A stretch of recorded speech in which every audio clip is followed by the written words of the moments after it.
You know I can't tell you anything. If Ford ever found out I was talking to a reporter, he'd have me fired. I'm not asking you to tell me anything. Just confirm Ford's missing. Never mind. I think I got my answer. Well, hello, Chief. If you're looking for Ford, he's out. Get lost, Buster. Hey, I'm on my way. There's no story here, wise guy. Of course not. The non-headline. World's richest man missing. The non-story. March 31st, 1927 exclusive. Henry Ford, auto magnate, vanishes in his own backyard. Dearborn police baffled. You know, that nose of yours will get you in trouble someday. Sorry. Strike that last part. About the baffled police? Snot news. Lock him up. Okay, Mac, come on. Charge him with wait a minute, obstruction of boys. justice, Get your hands interfering with off an me. investigation, and being a public nuisance. Ford may own the cops, but he doesn't own the newspapers. He sure as hell does in Dearborn. All right, let's go.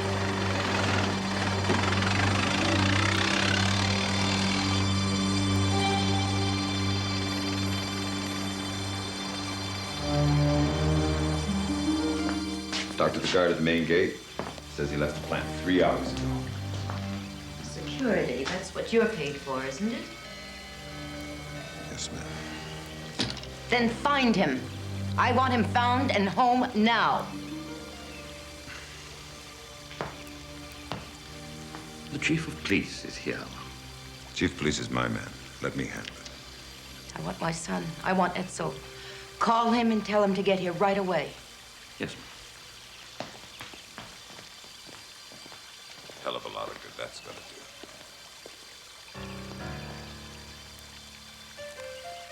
Maybe he was kidnapped, and they sent the letter by mail. Dawson, I'm gonna go down and talk to the chief of police. He's got every man in his force out looking for the boss. Kidnapped, still the best thing that could happen for this case. They've got to find him. If he doesn't testify tomorrow, he's in contempt of court. And only the biggest libel suit of the decade. If they don't find him, we tell the judge, we lost our client. Hell of a defense. On the other hand, if he does testify, the jurors will crucify him. No pun intended. You're timed and ill-advised, Patrick. Henry Ford may well be the great American industrialist. But if they don't find him by court tomorrow, he may well be in jail, and we with him.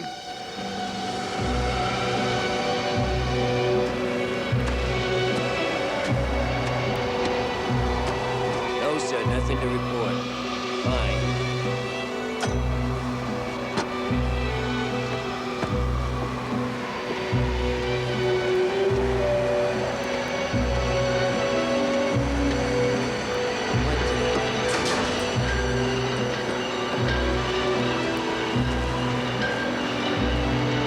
Mr. Ford! Mr. Ford! Sir! Take me home. Take me home. Chew in. Ran me off the road. Studebaker. Ran me off the road. Juice. Don't worry, Mr. Ford. We'll take care of you. Don't worry. Everything's okay. I'll look at it. You just get me an answer. When can I see my father? Well, Ed, so you can see him when he wants to see you. Yeah. They got the 2 guys that ran the boss off the road. You get a confession, you hear me? Thank you.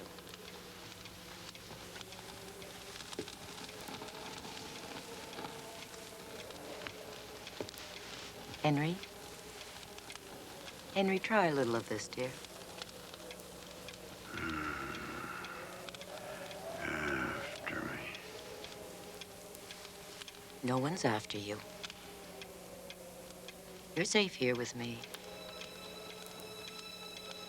After the company. Take a little of this, dear. Don't let him take the cars. Everything's fine. I'm right here.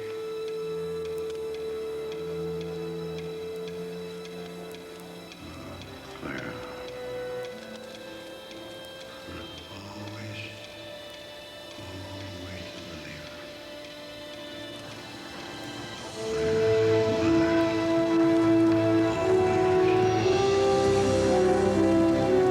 president of these United States. U.S. friend. What was he before he became president? A general. Pa, nobody cares about history. That's not true, Henry. An educated man does. Pa, what's that? Looks like a stove on wheels. He ain't got no horses. It's that engine making the wagon go. I've never seen anything like that in all my born days. Will you look at that? Oh, whoa.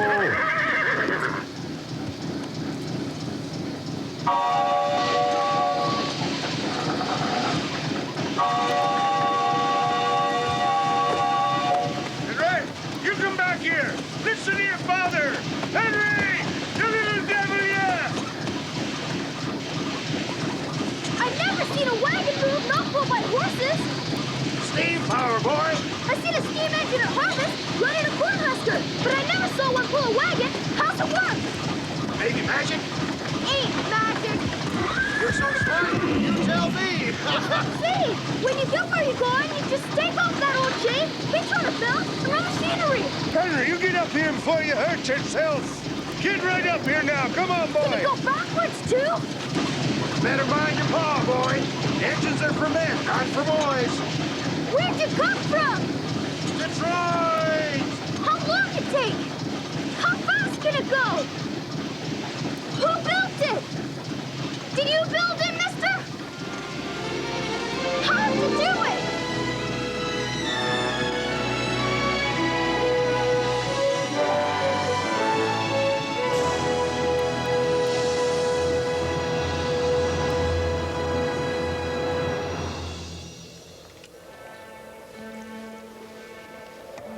All right, you're gonna be all right, Mrs. Ford. Come on now. The baby's on its way. Push.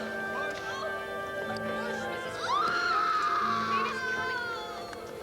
Push harder now. Push harder, Mrs. Ford. Push. Here, I can see it coming. It's coming now. It's coming.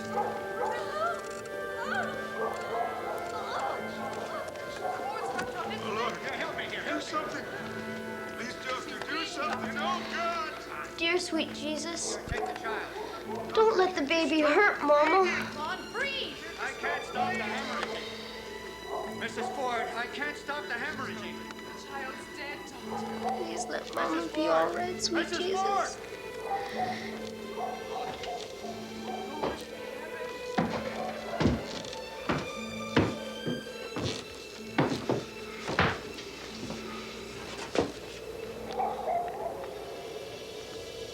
She's dead. I'm going up to Mama. They're coming! She's in heaven now. She's with the angels. And the little baby, he's dead too. You're a liar! She's not dead! Jesus wouldn't let her die! Father, we gotta pray, Henry. You're drunk! You don't know anything! Jesus wouldn't let her die! She's not dead! She's not! Oh, Henry! Henry! Where are you going? Come back! Liar. Liar. Liar. She's not dead. Henry, No. it's all right. It's all right, dear. It's all right.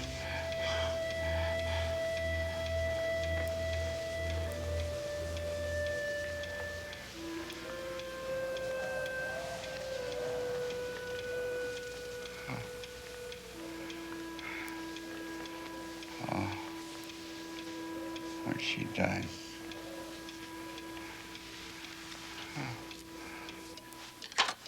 The sheriff apprehended 2 men and a Studebaker. Unfortunately for Ford's case, they both had alibis.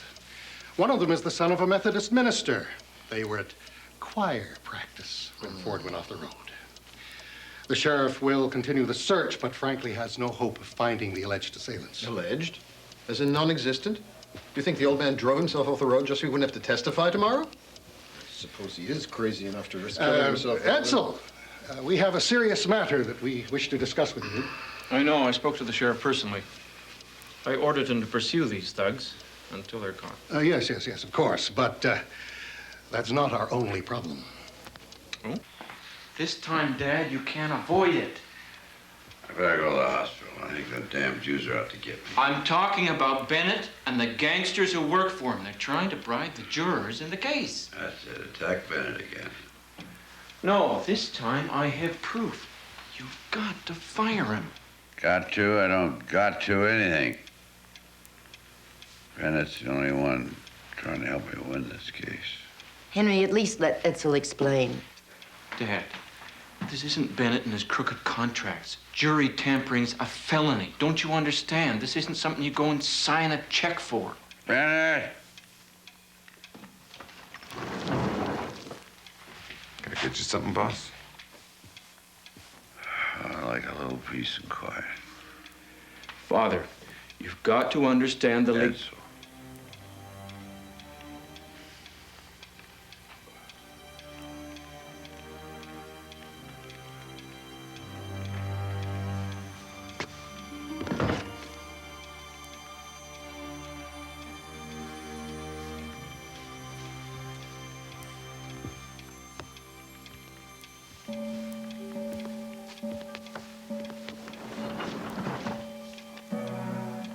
My client, Aaron Shapiro, has entered into a settlement agreement with Mr. Henry Ford, which not only clears his own name, but does much to remove the stain from all Jews everywhere. Here comes Ford. Hey! Mr. Ford, you have a statement on the Shapiro case. No comment, please. Oh, come on, Henry. You can give us the story. Well, the truth's the truth. I've always called a spade, but always people who want to put you in jail if you don't use the word alleged. You boys ever hear of an alleged spade, huh? Are you going to close your newspaper? Please, no comment. What about the international Jewish conspiracy? Do you still claim it exists? My father has nothing more to say on the matter. Hey, Bart! His attorney will issue all statements. I don't know, but I'm sure as hell the maddest.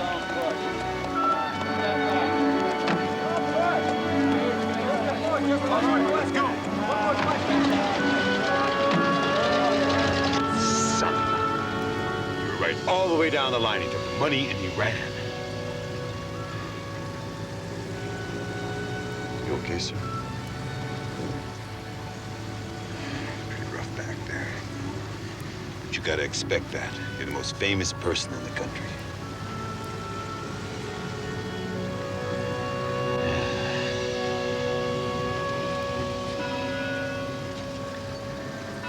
Simple.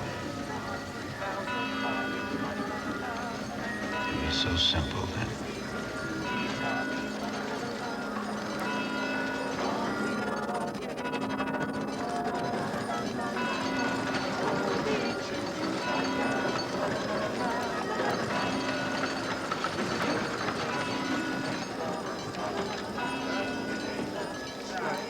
Well, thank you, Frank. Frank, Merry Christmas to you. And a Merry Christmas to you, Henry. Okay, Joe, let's go.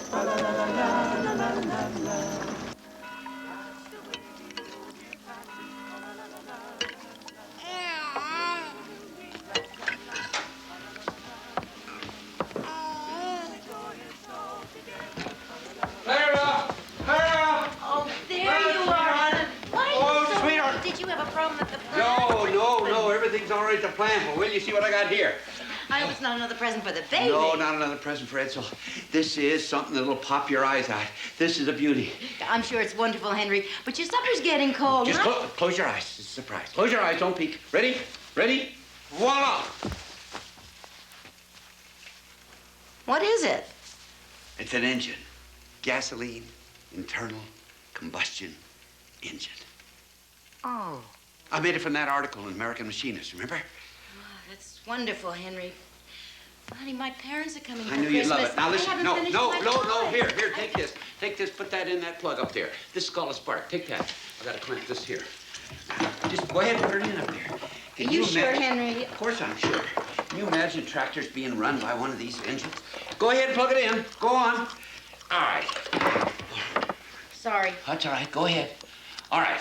Now, okay, you got to plug in? Oh, okay. Ready? Here we go. Nothing happened. Damn. Oh, I forgot the gas. Oh, gee. Go ahead, don't go away. Now, here's the gas.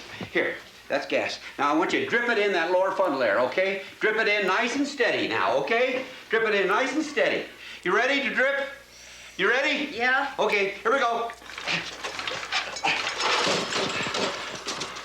Damn, must be the spark. Let's try it one more time. Okay, ready? Keep her dripping. Here we go. Dripping right? Yeah, you're dripping good. Shoot. Oh, shoot. This is gonna be my Christmas surprise. I feel like a prize fool. Oh, come on, Henry. Come on, try again. No. I'll really concentrate. Come on. Now, All right. here we go. You gonna drip it? Yep, am I dripping it now? You're dripping good. Okay. Go ahead. Keep going. Keep going steady. Here we go.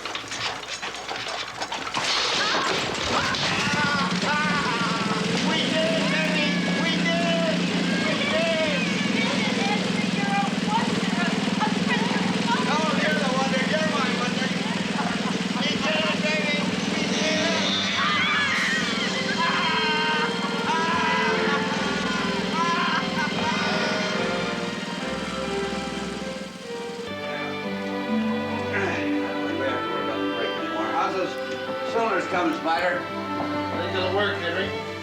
Just cut a piece of pipe out that old steam engine. Yeah. Cleaned it out. Cut it 11 inches. Should work. What do we got here? Living on the noggin, right? And 2 3/4 diameter. Good job. Thanks, Spider. Thank you. You gotta spend your Sundays out here. I thought I'd bring you some hot coffee to keep you warm. Thanks, honey. You got Spider's biscuits? Sure do. Thank you, Clara. But I gotta get home. Huh? Good Lord, you haven't done a lick of work on the chain drive yet. Henry, we're at Edison 6 days a week. I'm here almost every night. I got a family, too, you know. I know, I was just joking. Thanks, Spider. All right, see you tomorrow. Good night, Clara. Bye, Spider. Oh, the wheels came. Aren't they awfully thin? You betcha.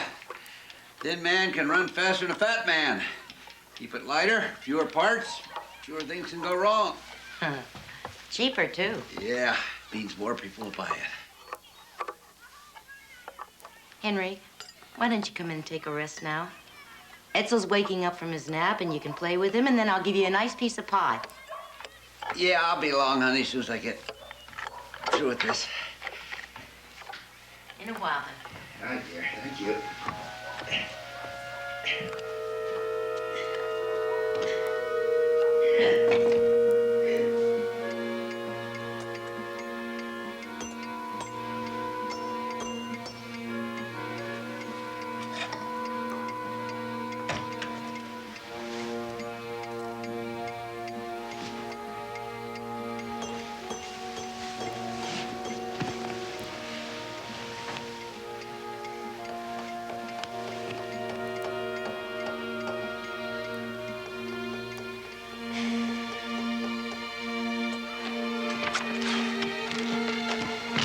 He's right out back waiting for you. Oh, you won't go wrong investing with my husband, Mr. Murphy. He's as honest and hardworking as any man in Detroit. Not your husband I need convincing about, Mrs. Ford. It's that machine of yours. Oh, wait till you see it. Henry? Henry, I want you to meet Mr. Murphy. Oh, hello, Mr. Murphy. I understand you're interested in the automobile. I am, if it works. Well, soon see you arrived just in time. We're just about ready to shove her out the door. Okay, Spider, open up the door. Here we go. All set. Ready, Spider? The door's too small, Henry.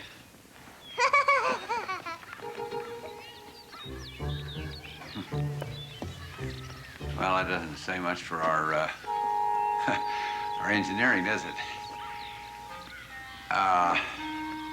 Henry, maybe if you remove the wheels.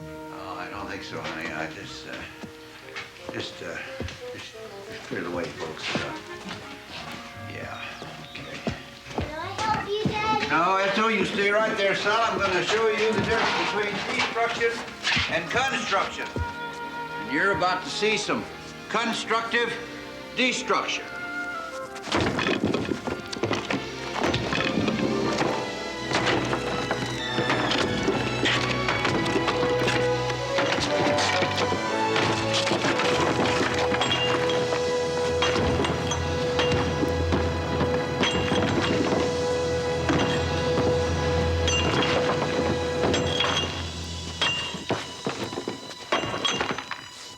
Well, sir, I do believe she's big enough. All right, Spider. We cracked the egg. Let's get that chick out. Good luck, Daddy. Thanks, Sonny. I know it'll work, Henry. Thanks, Spider.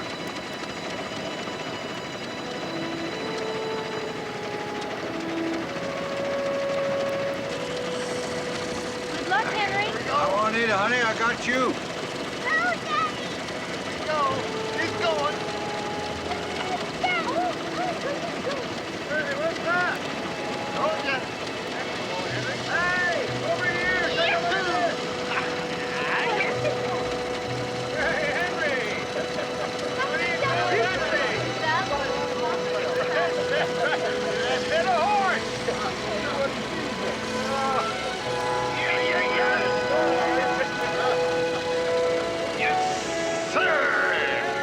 My husband's machine now, Mr. Murphy. I believe your husband and I are going to build some motor cars.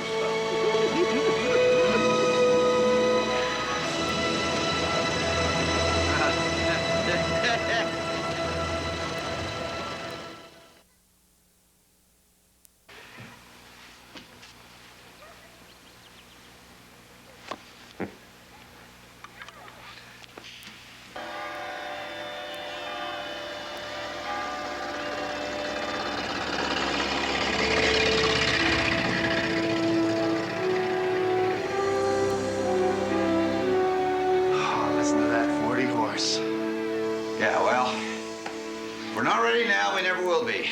Partner? Let's go. Let's go. Come on.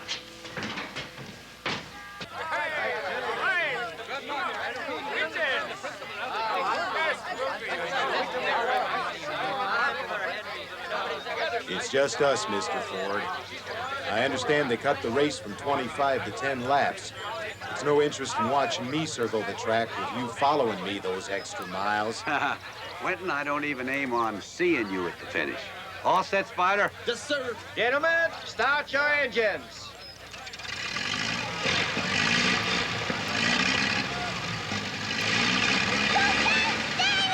Ready, set, go!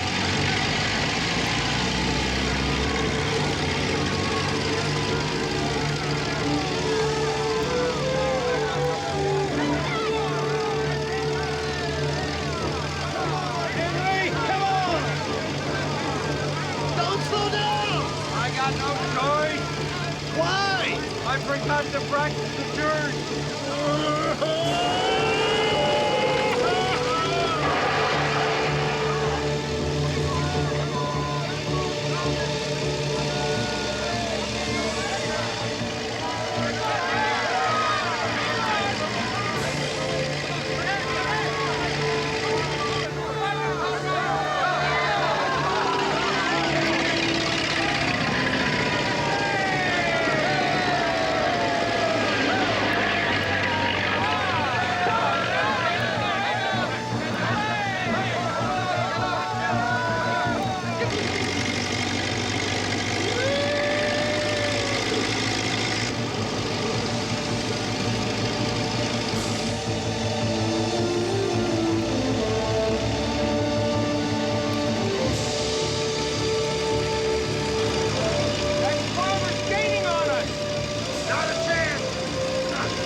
Punchbowl hell, you've won yourself a whole new company.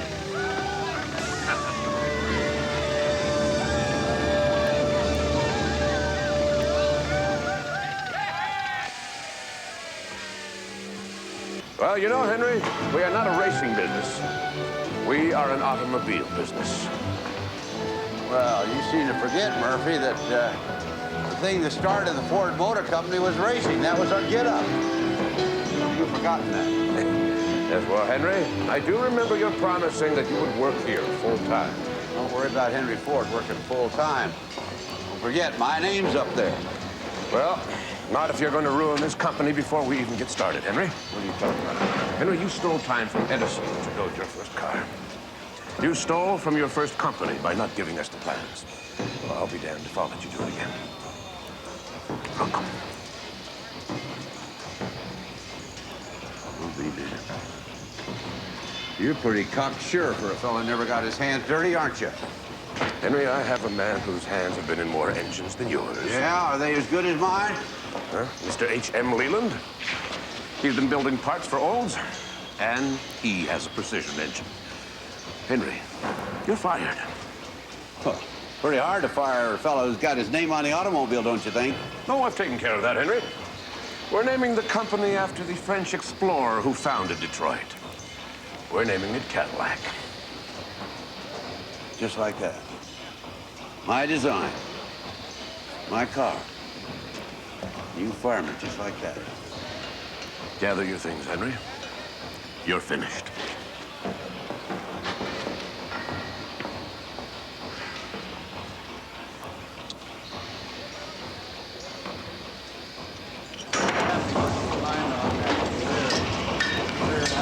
See that bearing there? And we want that pretty much the same, actually exactly the same.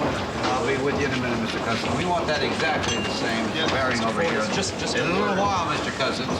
The trouble is, we didn't have the utmost. Mr. Cousins, I believe your background was a coal yard clerk. I wish you would remember, this is not a coal yard. This is an automobile plant. Now, Spider, come on back here. I want to show you this I'm talking about.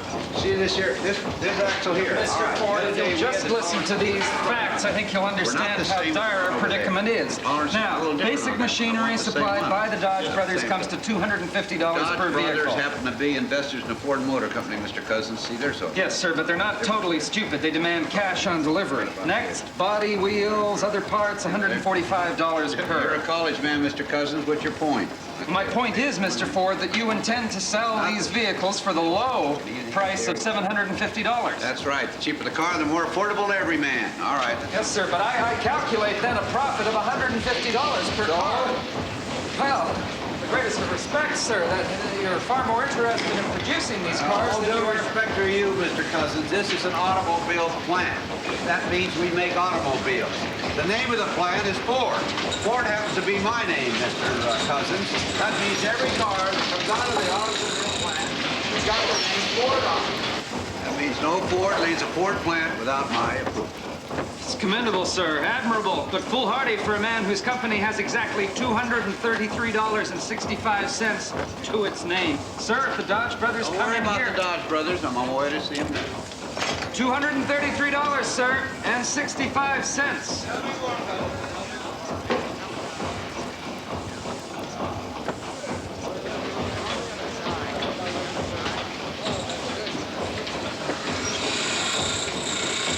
All right, you men, stop what you're doing right now. I want you to take every completed car immediately to the rail yard. I said immediately. Mr. Cousins, Mr. Ford hasn't okayed those cars yet. Well, perhaps it has escaped your attention, but Mr. Ford does not hand out the checks here. I do, and let me assure you there won't be any more of them unless you do as I say. Right now. Right, boys.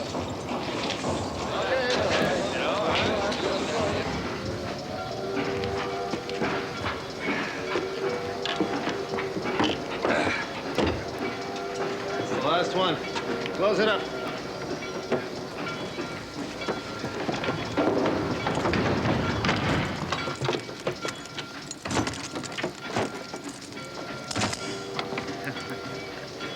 Well, let's see, Mr. Mr. Ford decide not to ship these cars now? All right, where is he? Where is that damn bookkeeper?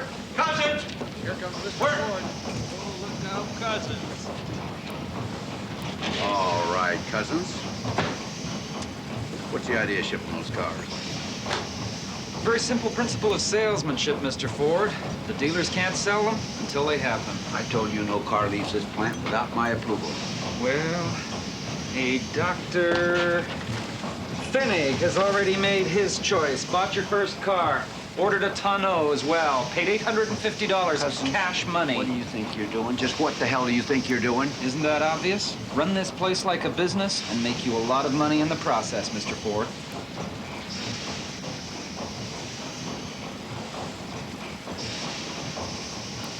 Yeah. Yeah, by God, you're right. And so, with this dividend payment voted today, all the investors will have received their entire capital contribution back in exactly 12 months. Yeah. We've now Mr. Malcolmson has a few words. While we all appreciate the great good fortune we've enjoyed this first year, let me say that these profits are only the beginning. I propose that we raise the price of an automobile dramatically and go off to the top part of the market. You mean even more profits by having to make and sell fewer and fewer cars? That's exactly what I mean. What do you think, Henry? What do I say? Gentlemen, I say I'm not interested in building fewer cars for fewer people for more money. I'm interested in building more cars for more people for less money. I'm not interested in the big man or the rich man. I'm interested in the little fella who's never been able to afford anything special. I want to give him an automobile that's going to open up his world. Open up his eyes. And nobody's greed is going to take that away from him. Or me.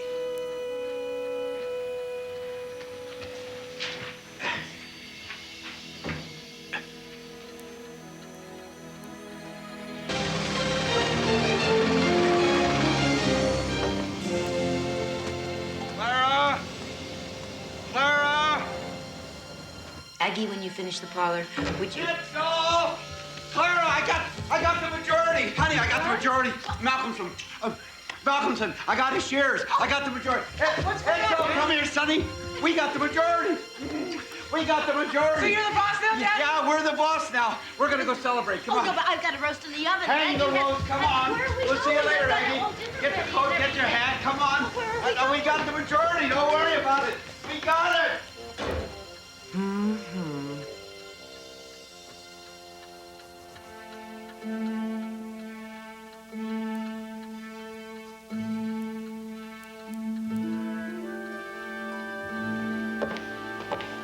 And so it's getting late. Tomorrow's a school day. Dad's not home yet. Honey, he won't be home for hours. You know how late he stays when he's working on a new car. Mom, does Dad love us as much as he loves his car? Of course he does. You must never, ever question your father's love for us. Will you get some sleep? All right. Good night. Good night.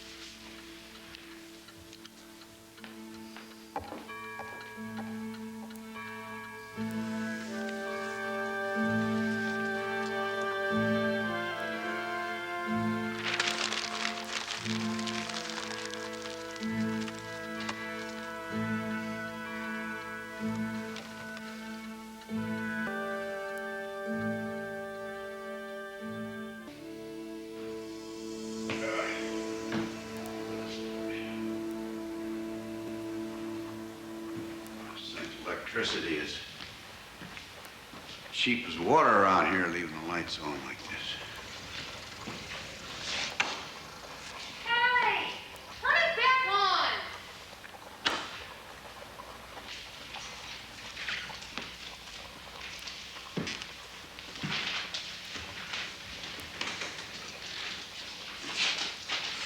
What the heck do you think you are turning on?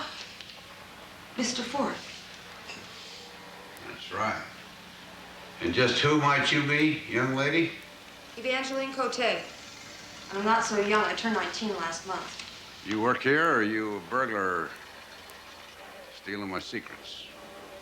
I'm a stenographer for 2 years now, Mr. Ford. Started at 17 is pretty young, isn't it? My father's been sick. I had to help my mother. But I love being here. Mr. Ford, it is so exciting. It's not like a job at all. Well, you better turn the lights off and go on home. I still have work to do. All right, well, don't stay up too late now. It's orders from the boss.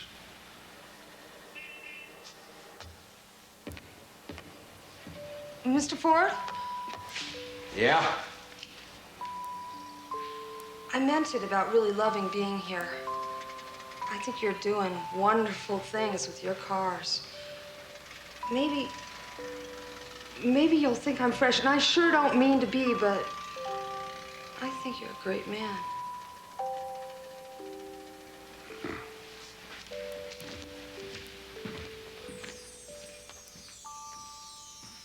And now, ladies and gentlemen, the moment you've been waiting for, Mr. Ford's Model T!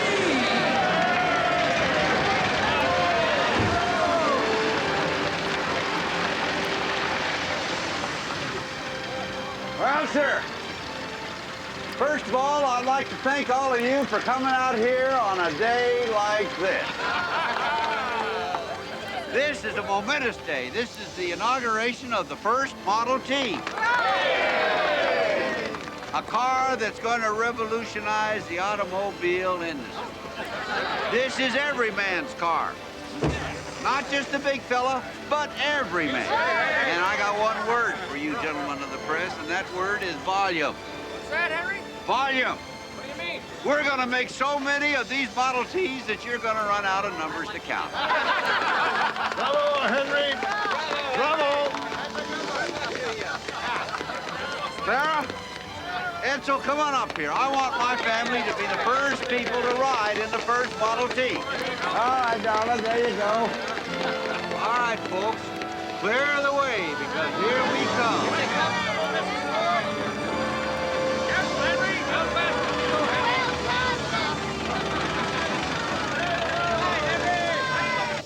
Damn presser thing. What do you call it? The company seal.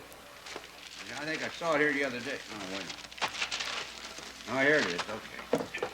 Anyway, I go up there to the 4th floor. And what do I find? Why, I imagine you'd find the accounting department. Bunch of damn pencil pushers. Dozens of them up there making funny little marks on all that paper. Now, Mr. Ford, you have 3,000 workers. I have a dozen accountants. Well, you don't make automobiles with pencils. No, but they are vital to organization. Which reminds me, Mr. Ford, I was looking for some missing correspondence today, and I came across these unopened on your desk. $25,000 in checks. Really, Mr. Ford, I have instituted a system. Now, when the checks come in, they're sent immediately to the accounting department. There they are processed. After they have processed, they will be reimbursed, whatever the...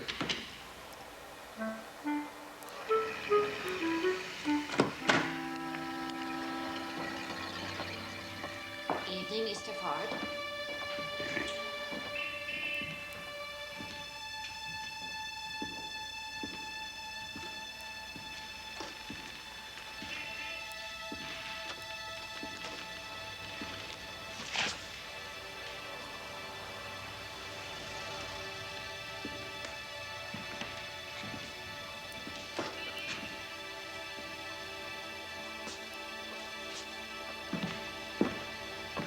Hello, Mr. Ford.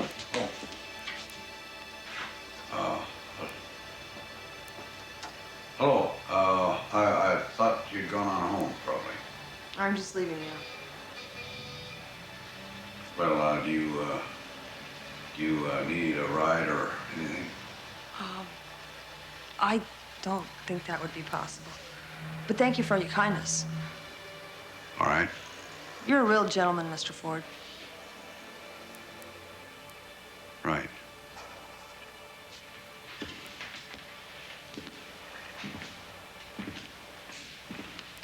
I am hungry, though. I didn't have any lunch. A real generous employer might buy me a sandwich. That is, if you're not doing anything later. You're busy. All right. Okay. Okay.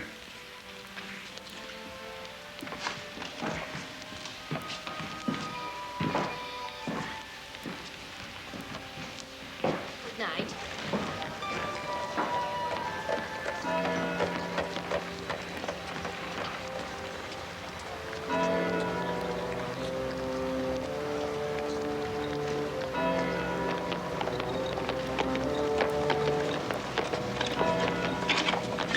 My mother won't let me go to the flickers.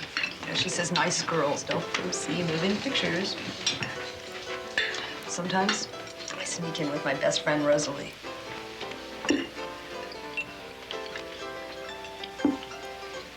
know, someday I'd like to wear makeup, even though I know it's sinful. And something else. Someday I'd like to smoke a cigarette.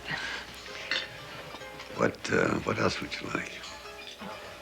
What I want is to be, excuse me for talking with my mouth full, what I want is to be head of the stenographic department. No, I meant in the whole world. What would you like? That's not enough?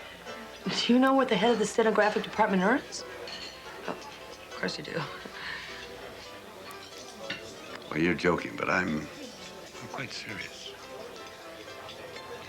What I want is to make a difference in this world. Like a doctor or a good politician, that would be so grand. But since I can't, I want to be a good stenographer. Working for a great man like you, who can change the world. Do you think I can do that? Of course you can. Look at all the people. They're out there, they're riding in your cars, and they're going places and seeing things they'd never see otherwise. Well, that's not of my doing. No, I mean, today. That's because of something in my other life, maybe. Well, if you say so, I believe it. Do. What could I give you for believing? Whatever you would like. Those sausages, because if you're not going to eat them, they are my absolute favorites.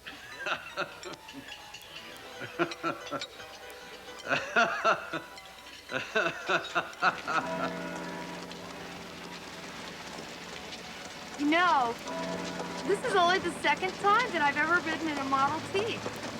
Isn't that funny? I make them 6 days a week, and I don't Who even... rode you before? That's my boarding house right there.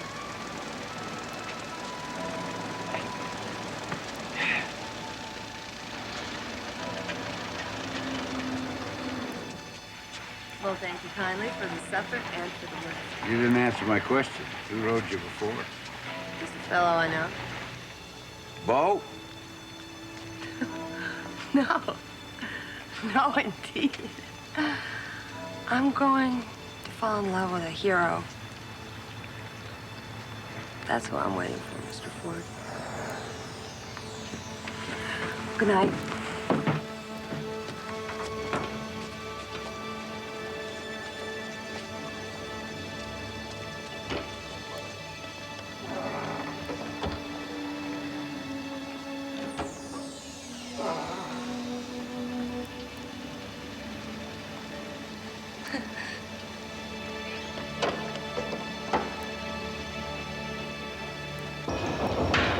Last fiscal year, 1911-1912, production was 78,440 Model Ts. This year, production is doubled.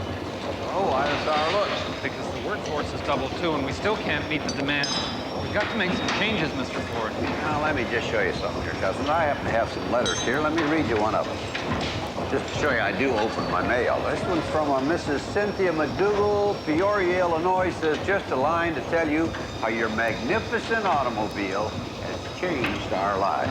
But that's not what I'm talking about. Now, it takes 12.5 man-hours per unit to build one of these cars. Says, your car has lifted us out of the mud and brought joy into our lives. The point is, we can't hire enough men at that rate to build all these cars. Not at the price you want to charge. That's the point. No, the point, Mr. Pencil Pusher, is, like the lady says, the car is a magnificent automobile. Right, Dan?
Mr. Cousins, with all due respect, Henry ordered me, the strictest orders, to bring you away from whatever you were doing. Take a look at this.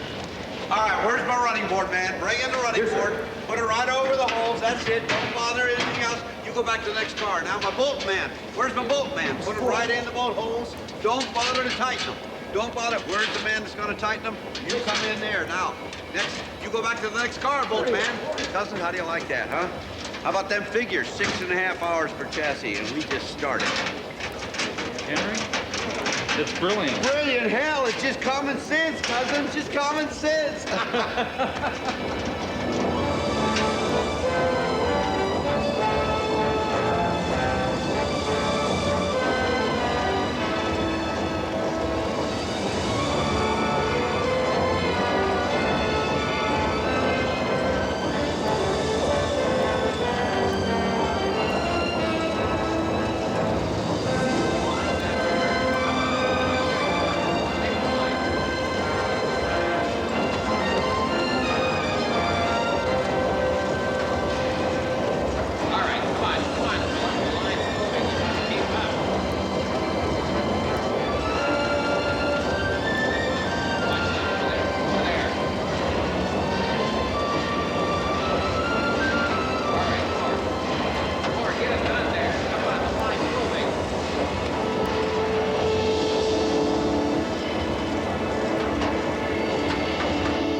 Excuse me, man. Excuse me. This is pretty important. Mr. Cousins is sorry he couldn't be here, but he asked me to be sure and tell you that we're down to 90 minutes per car. And thank you.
Harvard or Yale or Princeton next year. Yeah, well, we plowed through all that ground before, Ed, so... I'd be happy to go to Michigan. What do you want to go to Michigan for? What are you going to learn there? So I take engineering? Yeah, you don't need to go to no college. Any college you need is right here in this plant. Besides, I want you here by my side. One of these days, it's all going to be yours, son. All yours. Every bit of it. Hey! Ford, straight! Charlie! You break those men up! Devin, break those! Get over there! Break it up! Break!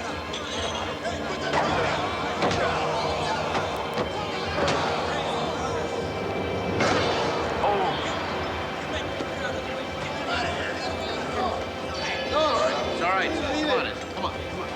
Oh, boy. Wait. It's all right, sonny. Okay. Some blood. It's all okay. Some blood. Come on. You all right? Yeah.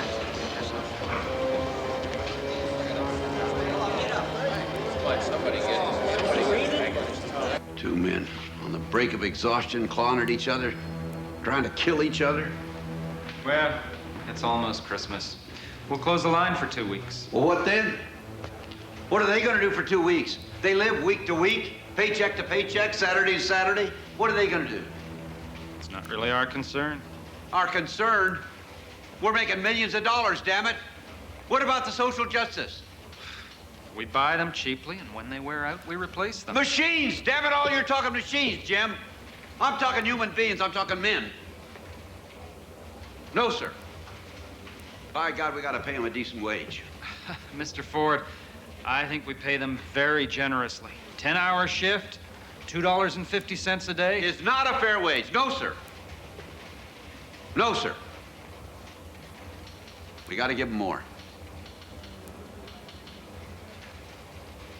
Here comes Mr. Ford. Good morning, sir. How are you? Good to see you again, sir. How's it feel Hey, Harry. making half the automobiles in the country? Is it true you sent the Kaiser a cable saying no more war in Europe? Well, I tell you, I got a better story than that for you. I got a story. If you just hold on a minute. You boys, I think all recognize I've been pretty successful in this business. Well, sir, I couldn't have done it without the day-to-day help of my fellow workers. What about a union? Let them form a union? After they hear the news I'm going to give you, they're not going to want to hear the word union.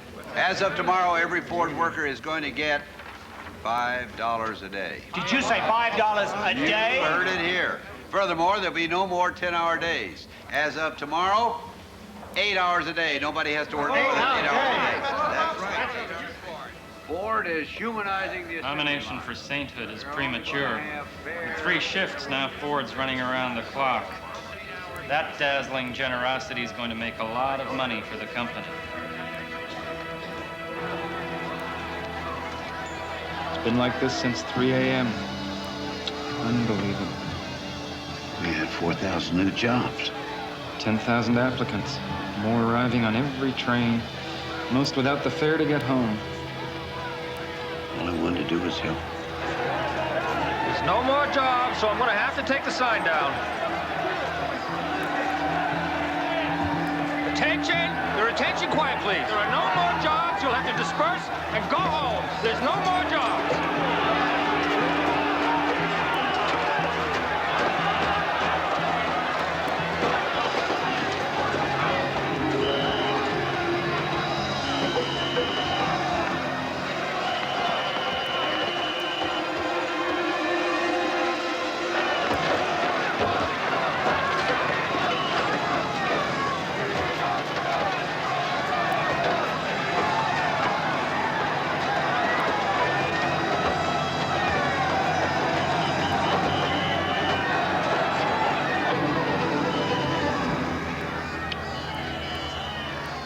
Just like children, need to be protected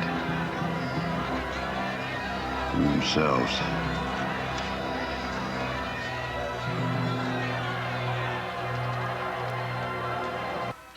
Moving from the death, moves after the death of one body.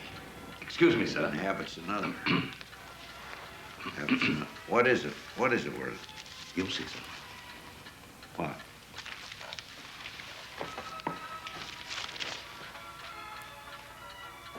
Good God Almighty.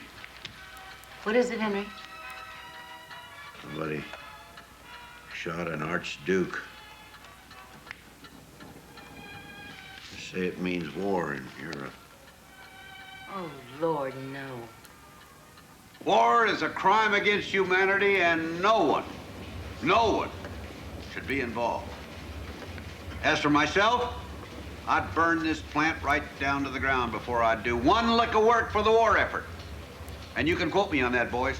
Who would you say is behind this war? Who's behind it? Wall Street's behind it. Wall Street, the moneylenders, warmongers, munition makers.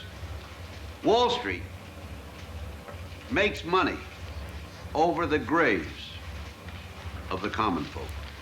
Well, sir, President Wilson has been actively seeking peace. Mr. Patterson, Mr. Wilson has been talking peace for over a year now. The only trouble is nobody will listen to him. I think it's time that we put our hopes somewhere else. What do you suggest, Mr. Ford? Well, I don't know if you heard the story about the old boy who wanted to be buried in his Model T. Said it always got him out of any hole he was ever in. Now, I'm not saying the Model T is going to get us out of any hole called war, but, well, maybe it's time we think of something a little grander. And what might that something grander be? Human imagination. Imagination? Isn't that a somewhat irresponsible approach to something as serious as peace? Now, ma'am, irresponsible is a very interesting word. That's a word that's been thrown at me for years. Every time I wanted to lower the price of any of my cars, they called it irresponsible. Hell, ended up selling more cars and making more money. Might we now hear your proposal for stopping this war?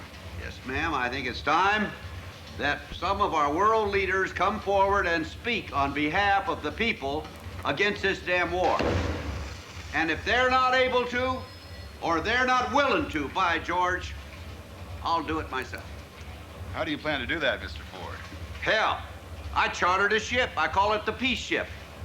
And I'm going to go over there and talk to those fellas. And you're all welcome to come with me.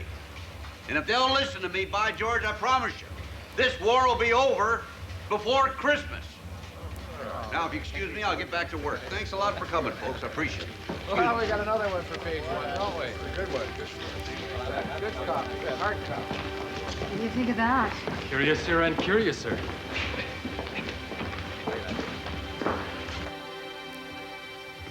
They are not laughing at you, Henry Ford. I've read the papers, too.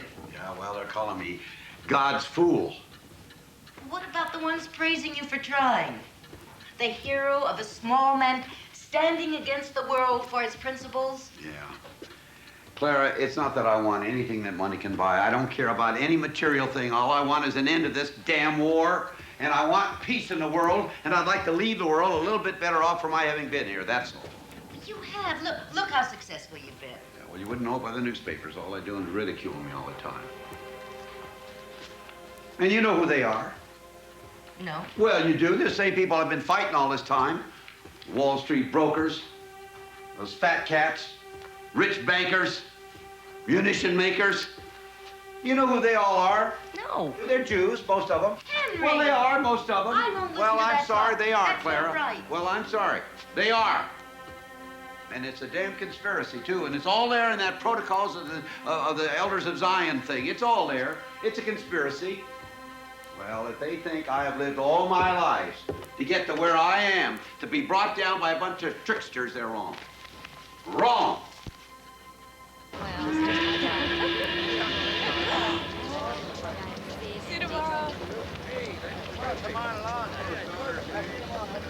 Steffi and Heather, you give them my best, Mike. Thank you, sir. Good night. Well, Evangeline, Mr. Ford? get in.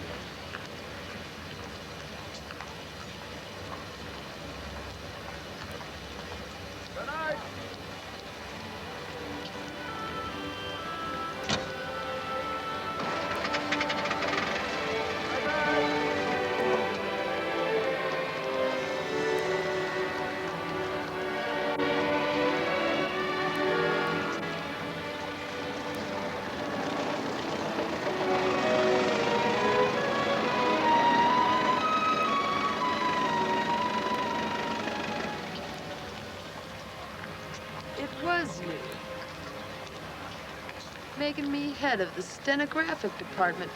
You were gone. But I know it was your doing. Oh, I might have a certain influence, I expect.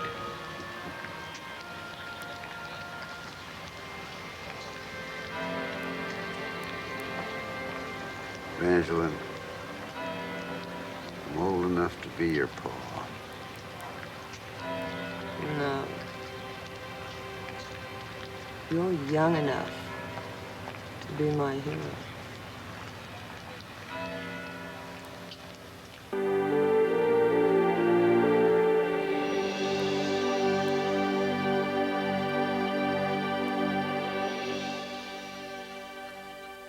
You may clear Mr. Ford's place, and we will begin. Your father working so hard and so long. Really, Etzel, I thought once you started at the plant, he'd take it a little easier. It's funny. The harder I work, the harder he works, too. I believe I'll have a glass of wine. If your father's not going to be with us, I deserve a little share.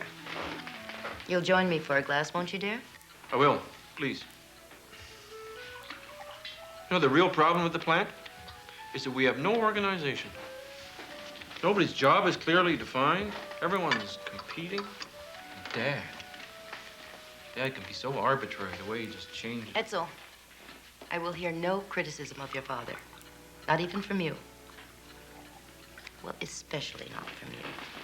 You know how he behaves at the plant. How he humiliates me in front of... Surely you know how much he loves you.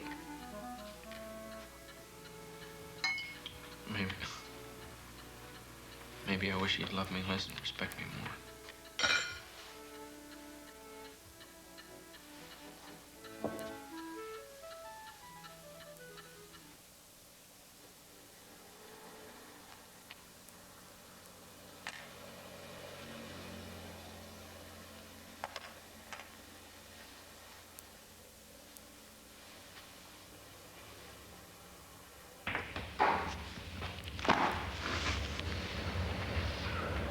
You're looking sour. What'd you do? Eat a lemon? I didn't eat the lemon, Mr. Ford. The lemon is on the front page of the Ford Times. Oh, you're talking about my editorial to my dealers. Well, I just wanted to express a few thoughts I had. It's a virulent tirade. I thought it was pretty reasonable. Why don't you refresh my memory on that virulent part? You know very well what I'm talking about. An Allied War Commission composed of distinguished members of the government, many of them nobles and peers. Yeah, and you know how much ice they cut with me, don't you? Visiting this country in search of loans for their Allied war effort, and you demand that on their arrival they be thrown off the dock into the Atlantic? To do what, I ask? Swim home? Well, that's not a bad idea. Maybe I should have put that in my editorial, too. I'm going to halt publication. Too late. I'll reprint it. Then I refuse to distribute it to the dealers. That's an interesting word, refuse. I don't often hear that from my employees. This particular employee also happens to own 11% of the stock in the Ford Motor Company. Unfortunate calculation. You're talking to the fellow that owns 59%.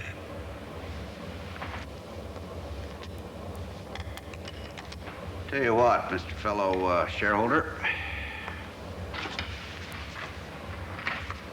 Why don't you come with me and we can discuss this a little further, huh?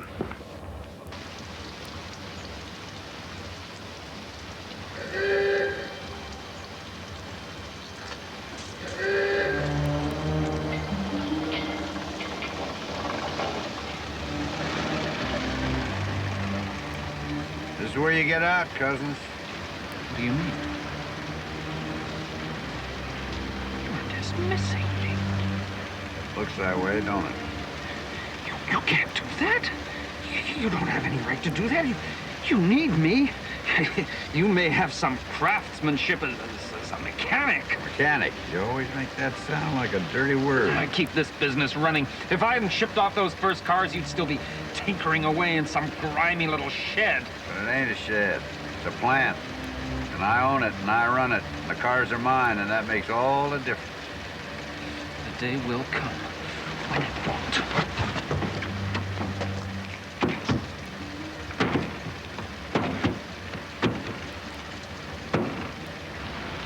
mechanic.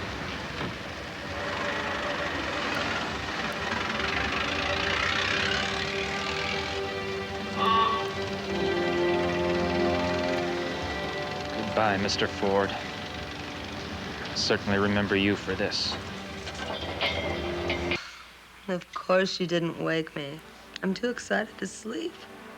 Everybody at the plant is talking about what you did to Cousins. Think we can get along without him? What do you need him for? To try taking credit for what you do? Yeah, well, I just... I'll see you at the plant, okay? No, tell me. I'm flattered just to listen. Well, I'll talk to you. I am in bed. I'm ashamed to say what I'm not wearing, but I was just about to put on my nightgown. The one you gave me. I'll be right over.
Nice car, mister. Ain't you in the wrong neighborhood? No, I ain't in the wrong neighborhood. You know, for a rich guy, you should be able to spare a couple of bucks. Well, you want a buck, Sonny? Go earn yourself a buck. Ooh, a tough guy. He's funny, too. Hey, you're real funny, huh, Don't man? shove me around.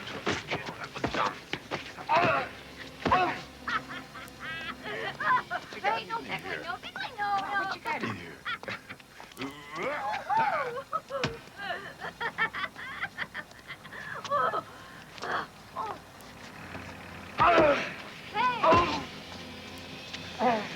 Get him out. Let me try and get his wallet in there.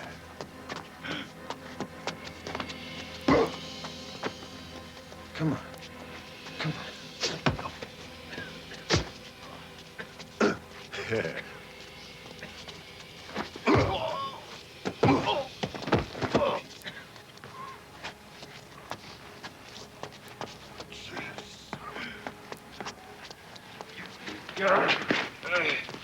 You all right, sir?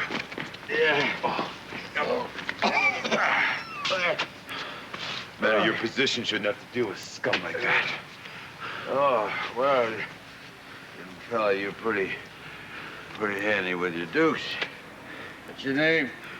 Harry Bennett, sir. I'm Navy trained. I got 6 months left. Well, I'll tell you what, Harry, why don't you give me a call when you get out, huh? Might be able to help you. Be an honor, Mr. Ford.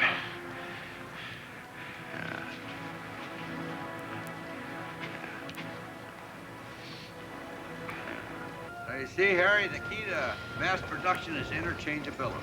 The ability of any part from any Ford to fit any other Ford as long as it's the same model. Dad, the Dodge brothers are waiting to talk to you. All right, let them wait. Oh, Edsel, this is Harry Bennett. Harry, this is Edsel, my son. Hey, how you doing? Nice to meet you, Harry. Dad, the Dodge brothers are asking a lot of questions about the new plant at the Rouge. All right, let them ask it. It's a free country. Come over here. They want answers. I mean, they are shareholders. They're a bunch of parasites. I do all the work. I make all the money. All they do is sit on their tall, skinny butts and collect dividends. That's all they do. Oh, just talk to them. All right? Oh, there's one other problem. Edsel, son, the trouble is you treat problems like problems instead of opportunities in disguise. It's Ken Mills in Buffalo. Kim Mill's a good outfit. That's a good outfit. You know, they got presses you wouldn't believe. They got presses, Harry, that'll stamp out an entire crankcase from one piece of metal. They'll stamp out 95 tube radiator with one punch. What do you think of that, Tiger? Hey, you used to be a boxer. Oh, that's very nice. But they won't have the presses much longer. Kim Mills is on strike. Oh, is that right? Now, we may have to close the line if it goes on. Our men should be told so they get a chance to look for other work. Tell me, Harry, what would you do in a situation like that? Before I'd let a union push me around, beg your pardon, Mr. Ford. I'd use a little persuasion on them. All right, go get a car. We'll talk to the Dodge brothers, okay? Yes, sir. Get any car you want, Harry. Now, Dad, what about Kim Mills? Son, let's go out and have a little talk. Listen, I want to ask you a question. What do you see here? What do you see in all this? I see the plant. The plant, of course. Hell, you don't. You see the biggest, damn greatest automobile factory in the world, son. You see a dream come true. You gotta hold on to that dream. You gotta run this plant or it'll run you. Well, what do we do about Kim? Well, buy it. Buy it? Yeah, buy them lock, stock, and damn barrel. We'll close them up, ship those presses to us. We can use them. And do it before lunch. Damn it all, Harry. Just trying to make a man of the boy.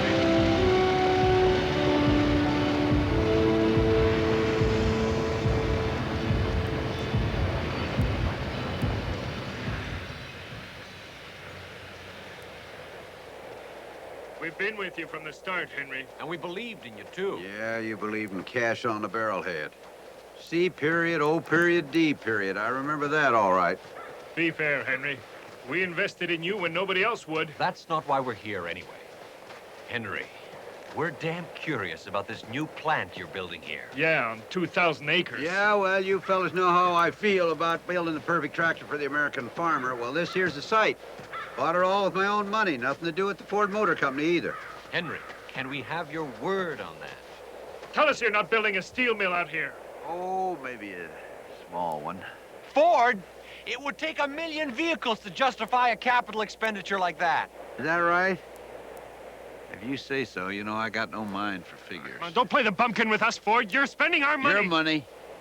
I earned you $2 million in dividends while you sat on your tall, skinny butts. You're building a new plant for your car. Using tens of millions of our dividends. More! More, boys. Just picture. Boats coming up the river with ore. My own blast furnaces. Biggest assembly line in the minds of men. Boats taking my cars all around the world. Millions of them. And getting cheaper every year. What do you think of that, Dodge brothers?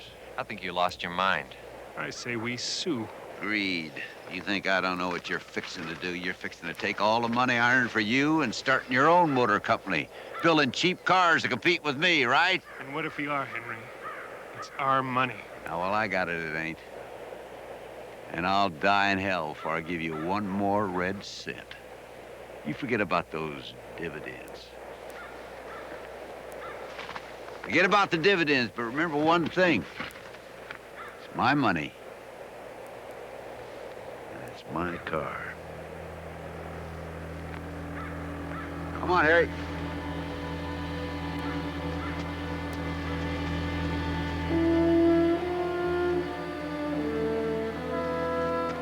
We can't let him get away with this. We'll stop him in court.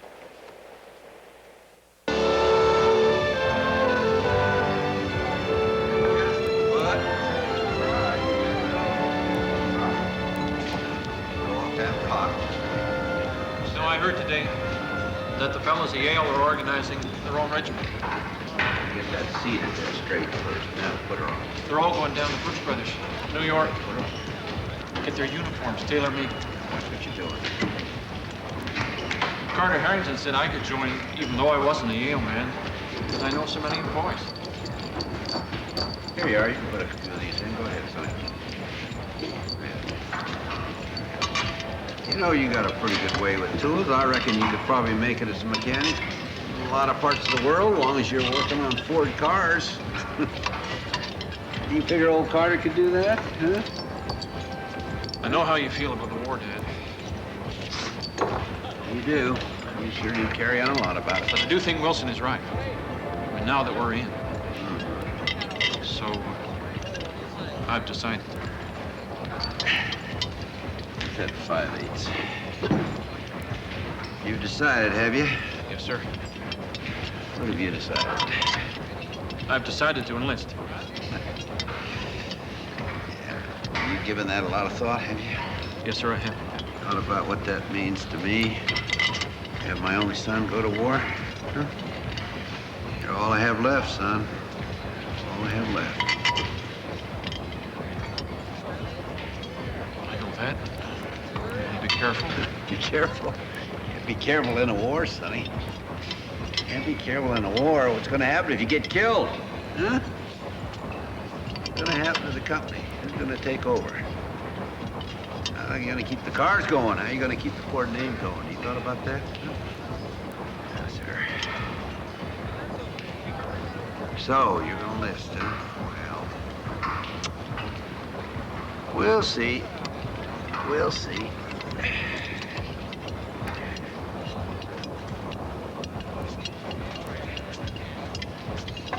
And as the vice president of the Ford Motor Company, I think you can appreciate why Edsel is pretty indispensable to us. Of course, that's just my opinion. The rest is up to you, gentlemen.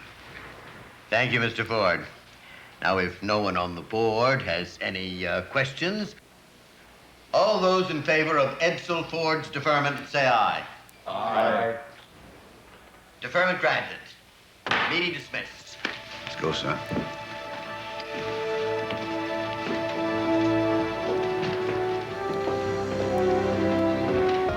Hello, Jay Jackson drove me up to the White House, and the next thing you know, I was talking to the president. He gave me the commendation. He said Ford is the highest production number of any of the defense contractors. And I thought, well, I ought to bring it down here. You guys do all the work. Oh. You keep it. Thank you, Henry. Okay, Spider, listen, you deserve it. We're going to beat the Hun and the Kaiser and all the rest of them the way we're going there. Boys will appreciate it, Henry. Mr. Ford. Ray? Just about ready, Ray. Who is that fella? Well, that's Ray Dallin. Is he, pretty dependable? Oh, he's one of our best. Works like a bear, Henry. Is that Dallinger, married? No, I don't think so. Tell him I want to see him. Sure, right away, Henry.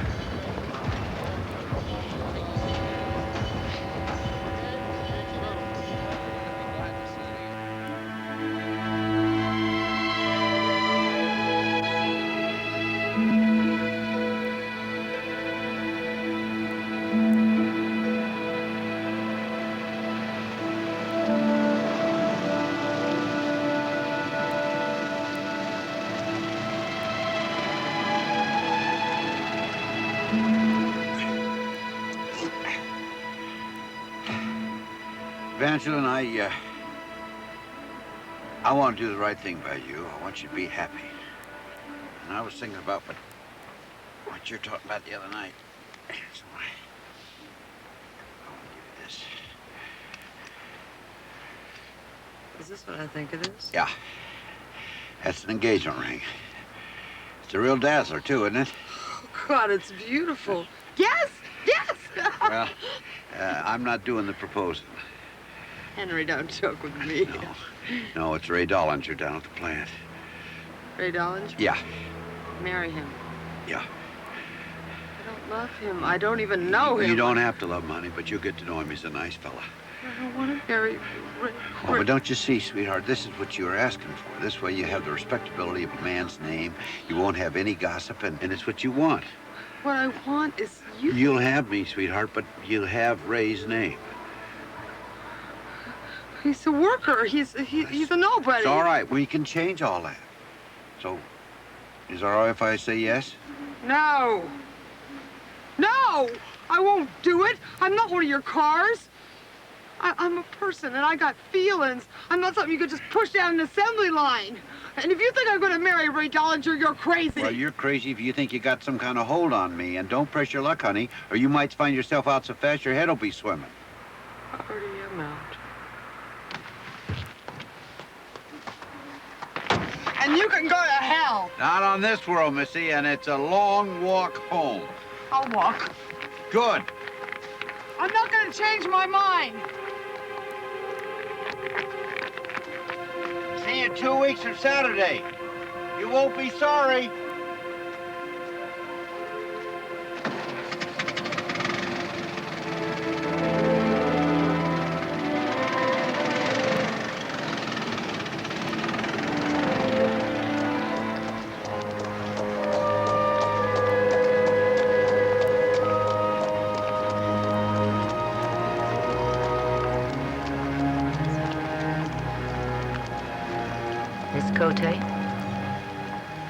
Who are you?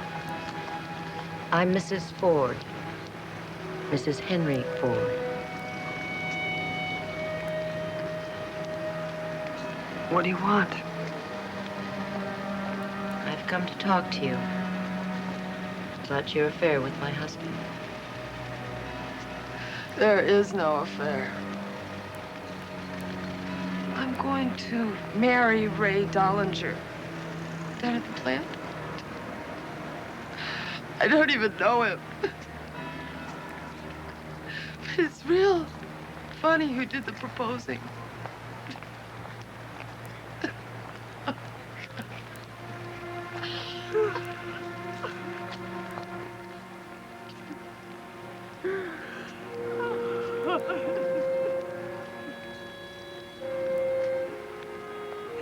I'm sorry. I'm afraid no one wins.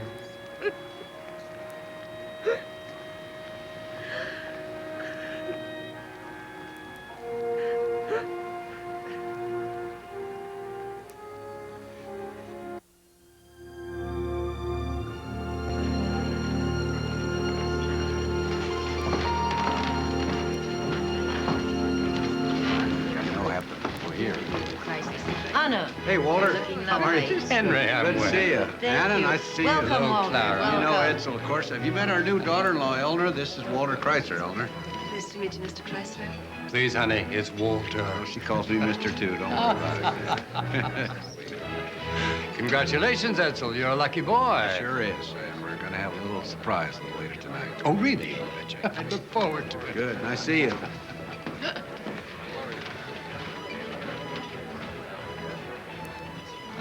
Henry, I want you to put on your best face. Here come the Dodge brothers. What you invite them for heaven's sakes? They're shareholders in your company. Bunch of parasites, and I'm not a hypocrite. I'm not going to hang around. John. Evening, Clara. Looking lovely as always. Thank you. Wish I Thank could you. say the same for Henry's manners. You've got to admit the Supreme Court decision was, well, he wasn't expecting it. Come on, how could they rule otherwise? We're shareholders. He's got to pay us our dividends. Bit of humble pie for old Henry. This is $20 million slice. This is my wife, Eleanor, John Dodge, Horace Dodge. How do you do? Mr. Dodge. Mr. Dodge. Well, there's no reason, though, that we can't be friends, is there? Not at all, as far as I'm concerned. Please make yourself.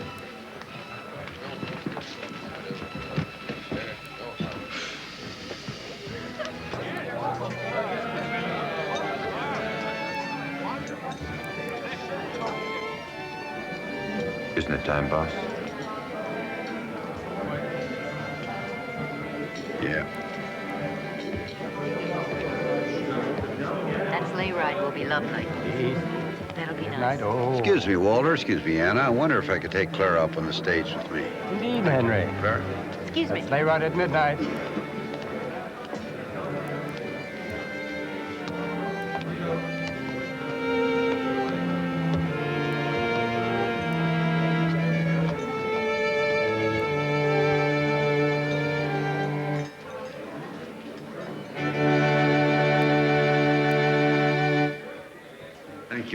Thank you all for being here. I know I speak for the entire Ford family when I say we are very grateful, happy to see so many good friends here.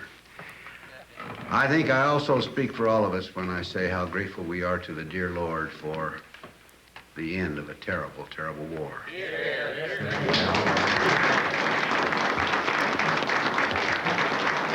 And with this new peace, we have a new era. And with new eras, sometimes it's time to step aside. And with new wave upon the sand, I now would like to say, Edsel, effective tonight, you are the president of the Ford Motor Company.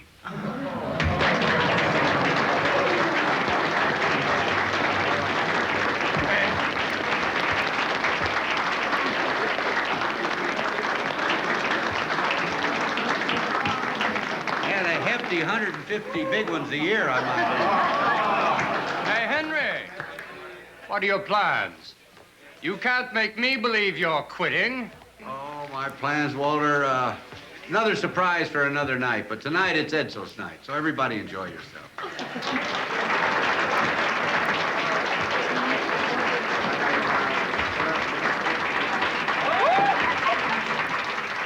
Dad, I'm going to make you proud. I'm going to do my very damnedest to make a great friend. I know you'll try, son. I know that.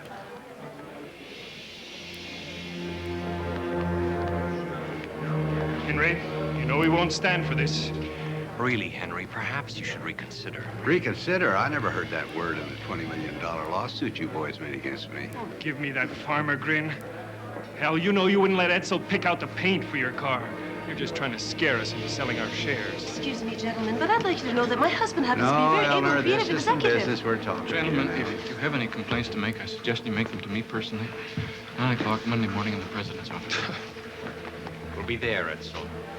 And you'd better get ready to call your daddy right afterwards, because you'll have plenty to tell him. We'll talk to you, Horace, about anything you want to talk about, except none of us want to buy any Ford stock. Nobody in the family. Good night, boys. Mr. Ford, I think that what you've done is absolutely... That's so.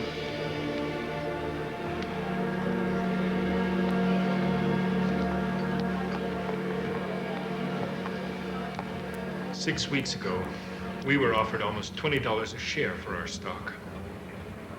You know what it's worth now? I don't follow the price of Ford. Less than half. That's what we're tendered now. It's the market price. Well, John, since you have such contempt for me being president, maybe you should consider grabbing it. After all, with me here, the stock might be worth nothing at all. How's that?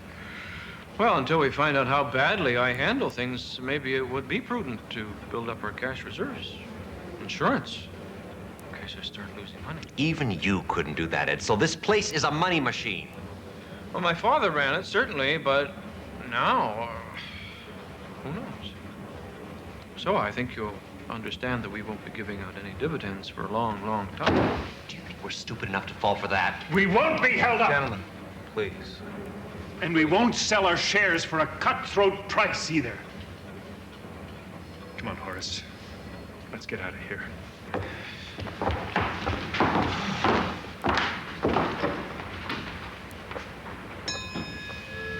Round one.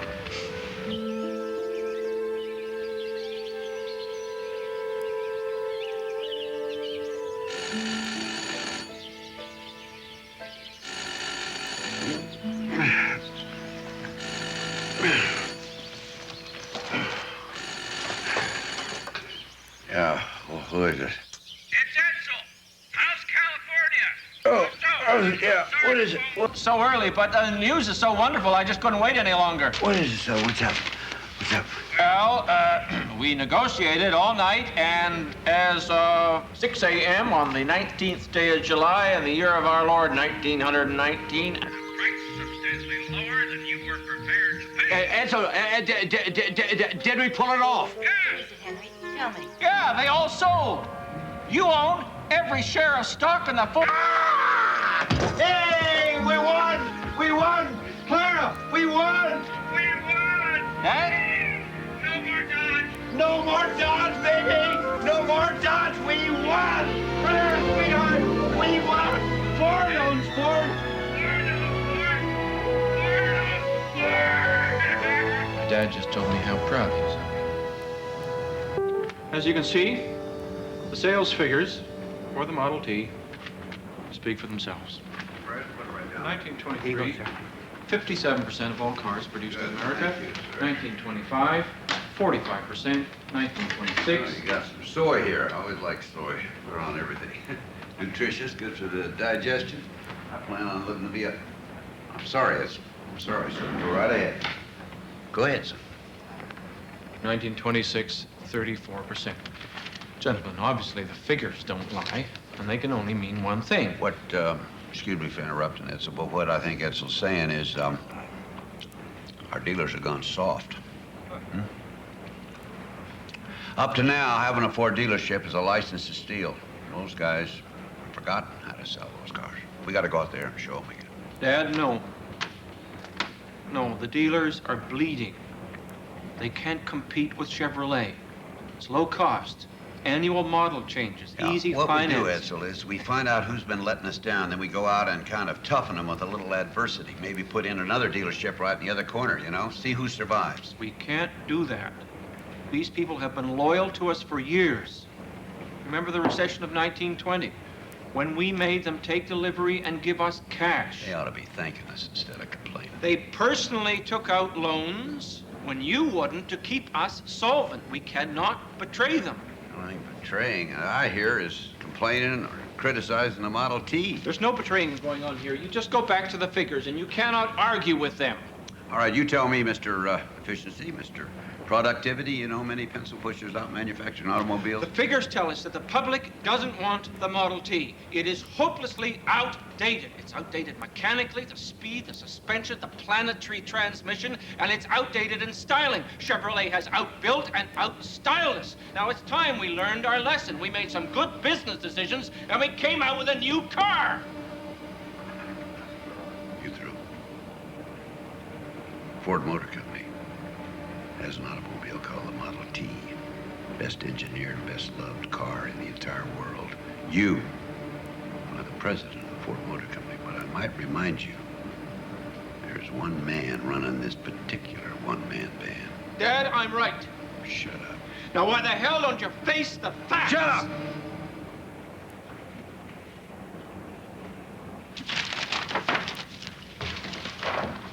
Bill, I want to talk to you about that dealership in Duluth.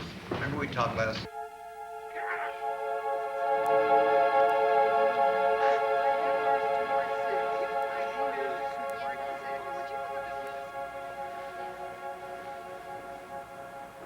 Mr. Williams, report to maternity.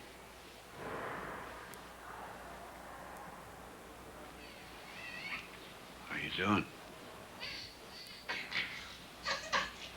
Tired. Yeah, I guess. Well, I brought you some of your favorite chocolates and a teddy bear.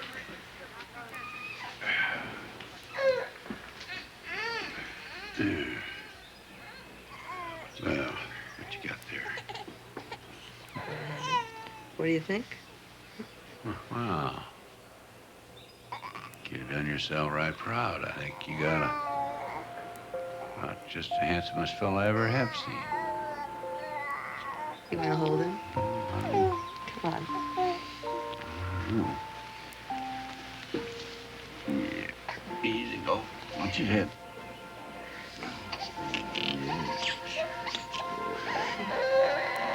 Yeah. Well, got his mama's nose. And his father's eyes.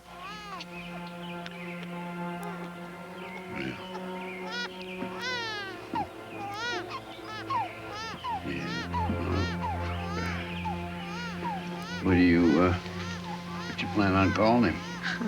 Why, Henry, of course.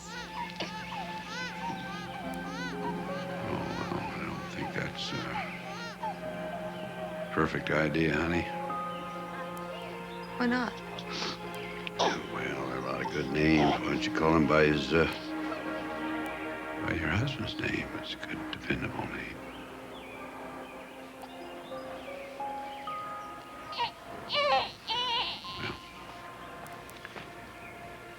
I gotta get back to plant.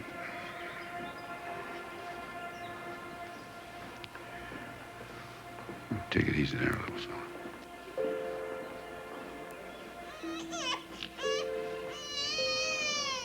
Take care of yourself. I'll see you.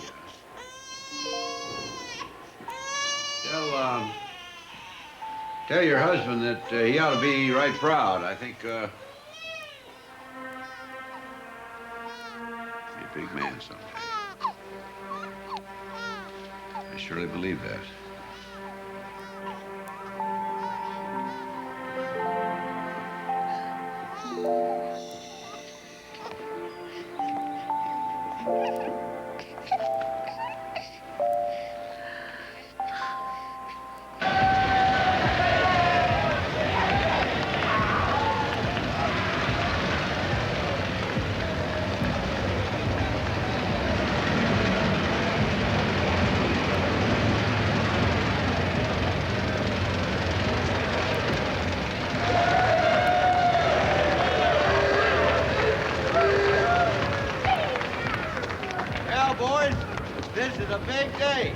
This here is a 15 million Model T Ford made by the Ford Motor Company right here.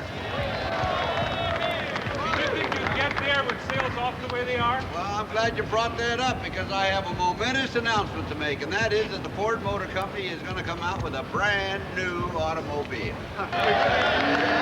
You're giving up the Lizzie finally. Effective today, the Ford Motor Company is closing down all production to retool for the new car. How long will that take? We're not sure. 6 months, maybe a year.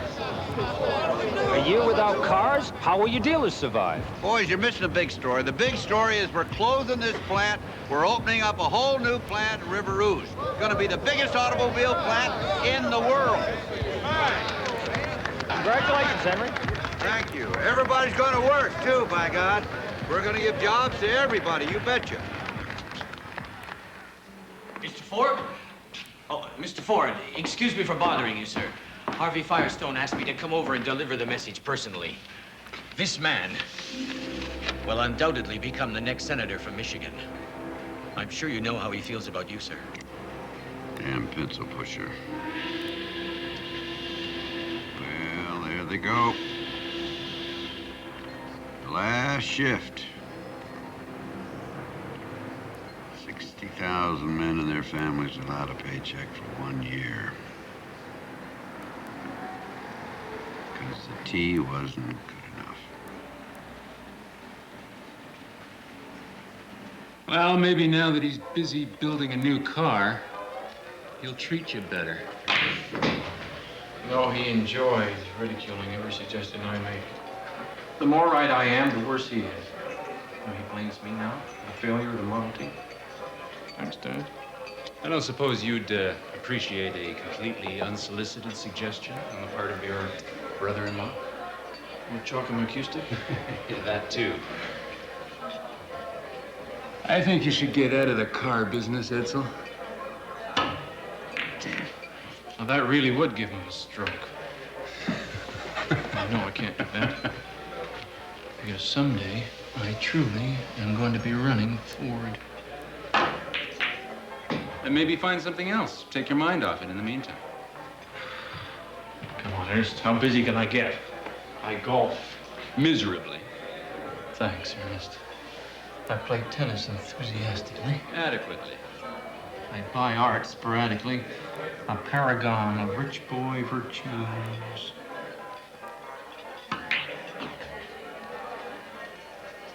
Now, I was thinking of business. A series of banks we're putting together. Detroit is going to be the financial center of the country. And these banks are going to be the cornerstone. You're serious? About the future? Absolutely.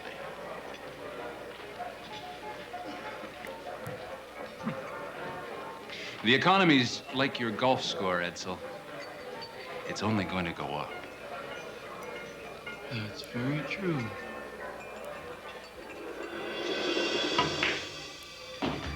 Ladies and gentlemen, today is the day that all America, indeed I might say a good part of the world, is waiting for. Today's the day you're going to get the first look at the new Ford automobile the Ford Model A.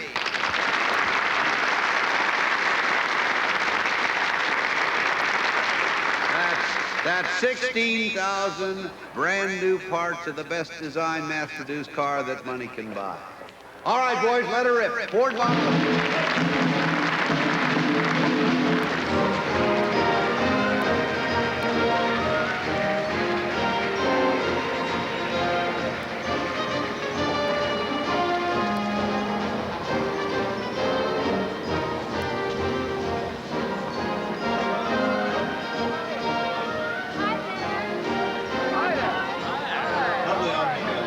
Congratulations, Mr. Ford. Very nice. Very Thank you very much. Well, Claire, honey, we did it, huh? He's a winner. Thank you, darling. Well, lad, what do you think? Think the boys over at GM are going to have a couple of sleepless nights? Huh? The orders are very encouraging, Dad. Looks like you got another great success. Great success. Yeah, we got a marble.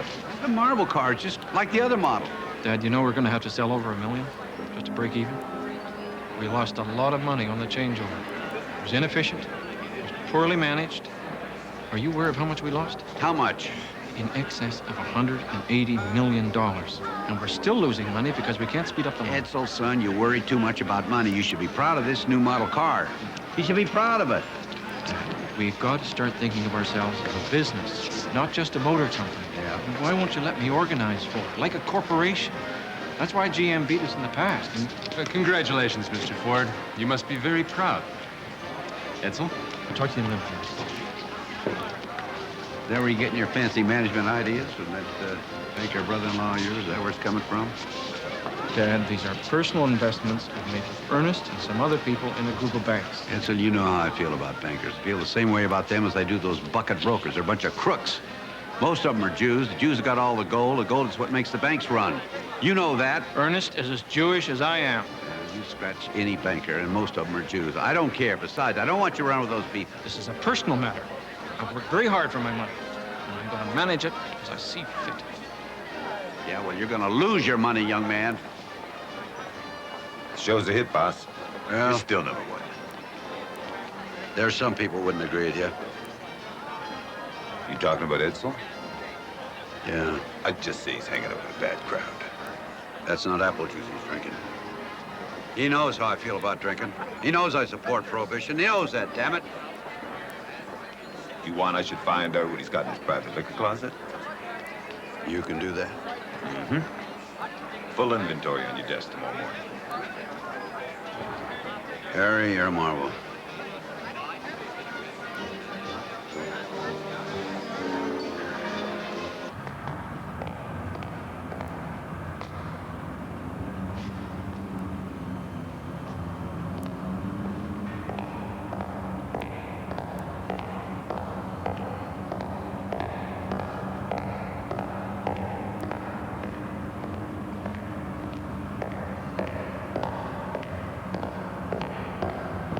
Good day, Mr. Ford. Can I do something for you, sir? I want to see Bennett. I'll just see if he's in. Yeah, you tell him it's the president of Ford. Just wait a minute. Don't talk to me about trucks. You go... Hold on. Sounds okay. Shut up! Look, I ordered, you delivered. You got a problem with that? Look at, just do it. I'll get back to you later. You know, I was wondering when you were gonna drop by my office. Would you like a drink? I bet I can get you pleasure. No, I didn't come to drink. Harry. You didn't come to drink.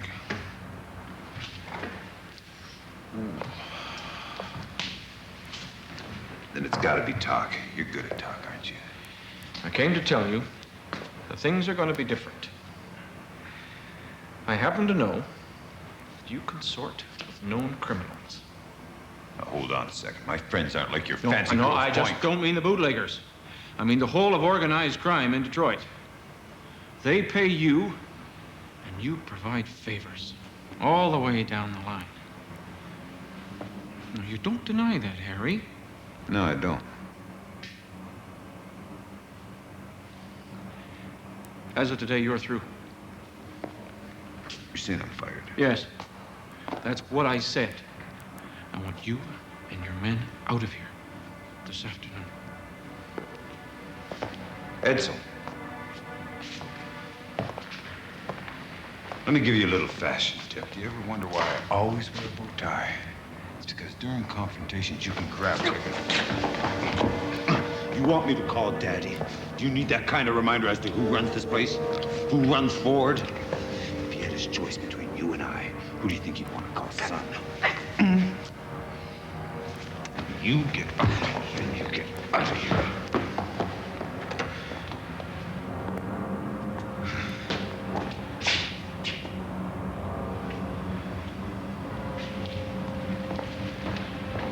Good day, Mr. President.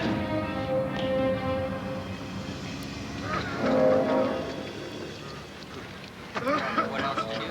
I have no money. I don't know I'm going to get up like this overseas. This weather, you tell our family matters much. I got children at home. What about me? Boss, it's like an armed camp out here. Every morning there's more of them arriving. I'm gonna have to hire more security. Gary, I have to lay off workers, and you keep laying on more security. Now, there's something wrong about that. Yes, sir. Murphy, open the gates. Open the Keep them gates. off the car.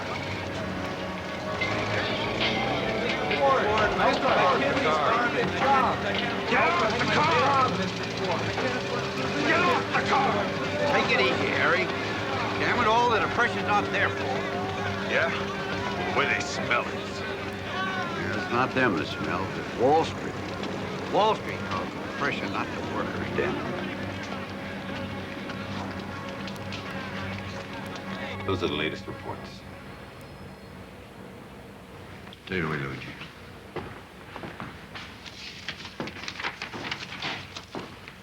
What you got there is top-class information. My guys tell me there's going to be thousands of them. My guys are totally trustworthy.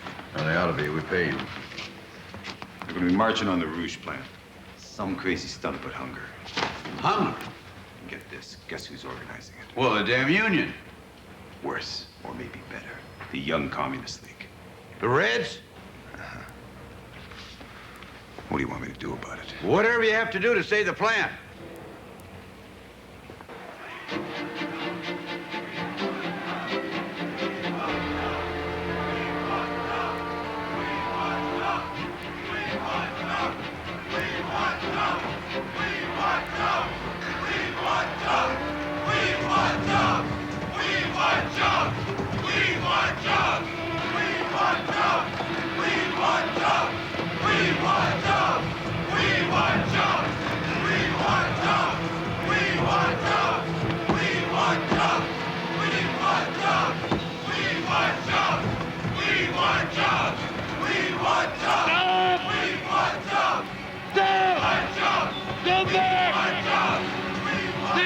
Chief of the Dearborn Police! This is an illegal assembly! I order you to break up! Go home! We have no homes to go to! We have every right to be here! We just want to present grievances to Ford! We want food and jobs, not violence! Go back! I order you to go home!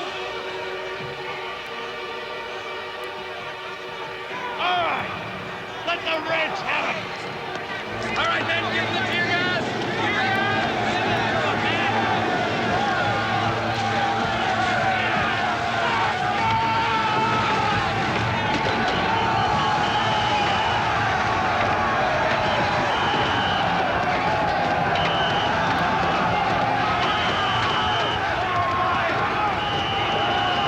I can't believe they're doing this to me. They love me.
Cousins.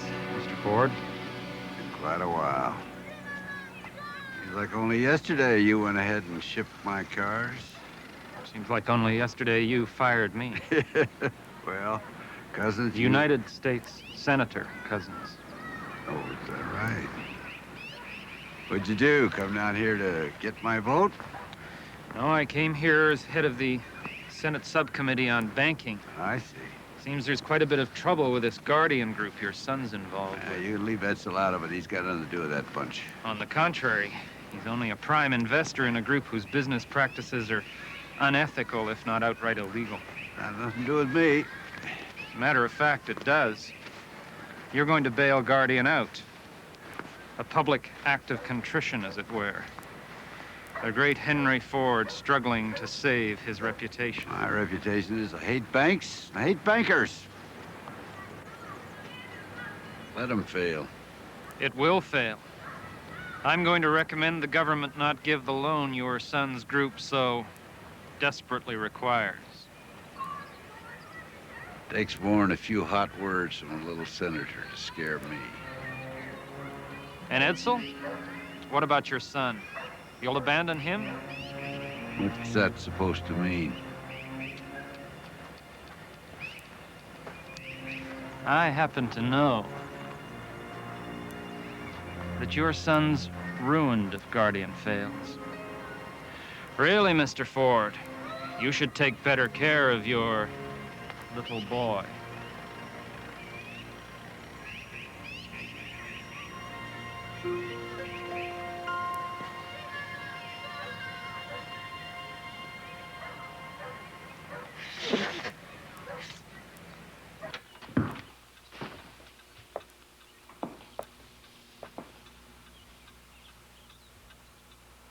What the hell are you doing sitting in the dark?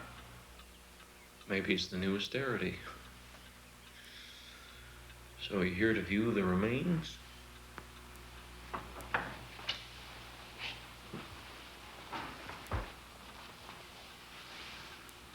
What are you, drunk? Wrong. Yesterday I was beyond consciousness. Today I'm morose. Unrepentant, but morose.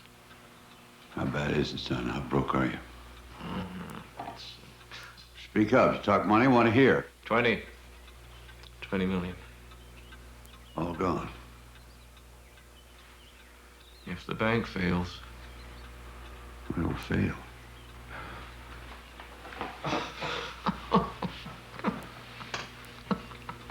Why, you so rich? You so rich you can laugh at it?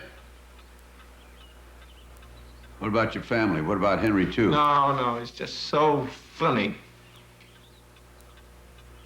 You never disappoint me. What? You expect me to help those bunch of crooks? Yes. Yes, because for a fraction of what you have, you could. And you get all yours back besides. And it's not just to save me and them. I mean, what about the little investors? What about those people you claim that you always want to help? You're not talking about the little man now.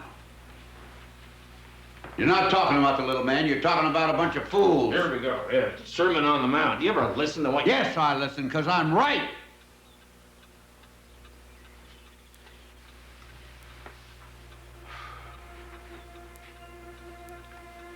So you won't help?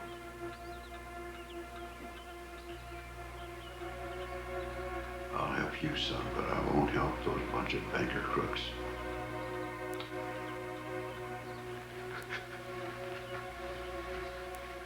Stop that.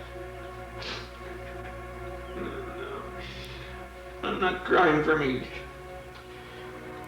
I'm crying because I can't even hate you anymore.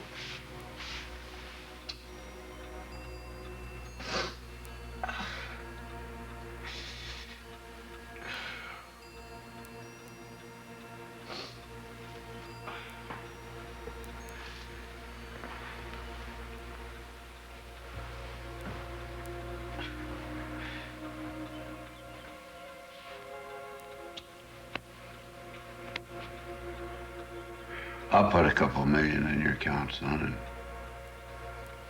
carry you through.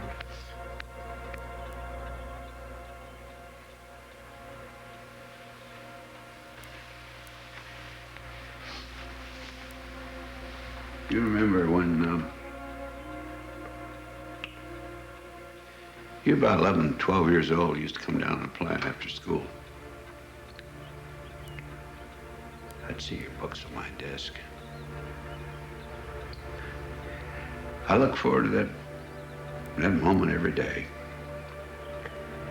And I'd trek you down someplace and we'd go find ourselves an engine and tear it apart and then build it back up again, huh? You remember those days? Never.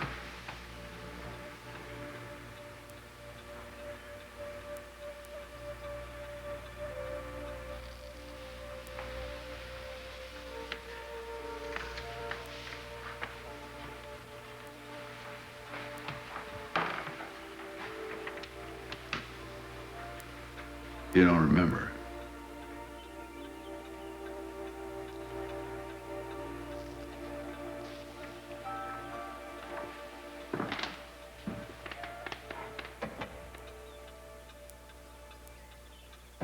This is the Mutual News Broadcasting Service. Herbert Allen reporting. More bank failures in the Midwest, keyed by the collapse of the Guardian Bank Group, have deepened the economic crisis sweeping across the United States. As more workers are being laid off by major American industries, the United Auto Workers Union continues in its attempts to unionize the Ford Motor Company. Ford officials have vowed to fight unionization to the end. What about it, Walter? How's it feel to be here at the Rouge? Oh, Ford might be big, and he's tough, but he's not as big and tough as the Wagner Act. Happy birthday to you. Happy birthday to you. Happy birthday, dear Pamela. Happy birthday to you.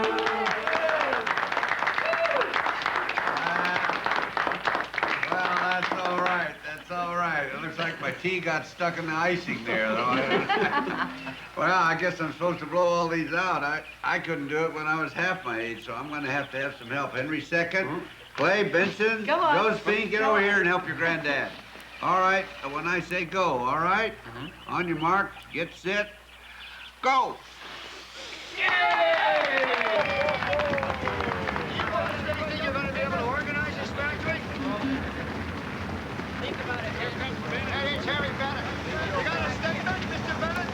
Hey, Walter Ruther, how you doing? Get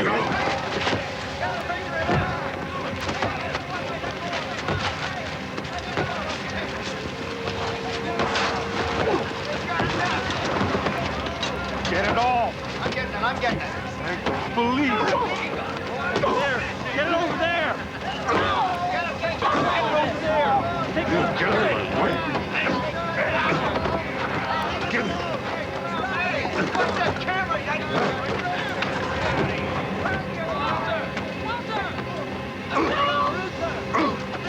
What do you think about your union now, Walter?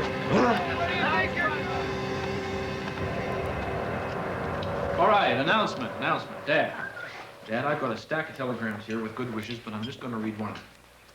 To an American who changed the nation with his genius and enterprise, congratulations. And it's signed Franklin Delano Roosevelt. Look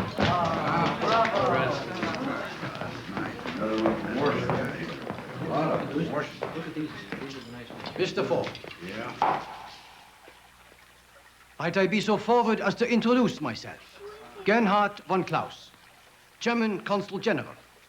I bring birthday wishes from the German people, who so admire your industrial capability and success. Well, that's very kind of. I also bring personal good wishes from the Führer himself. Hitler wishes me to tell you, he especially made this point, how instructive he finds your writings on the Jews. Oh, I think we've had about enough on that. Not nearly enough. Hitler's own racial policies, which he is starting to implement, have been shaped in part by your genius. And in appreciation, I present you with this medal from the fatherland. What? May your philosophy of racial purity flourish. Heil Hitler!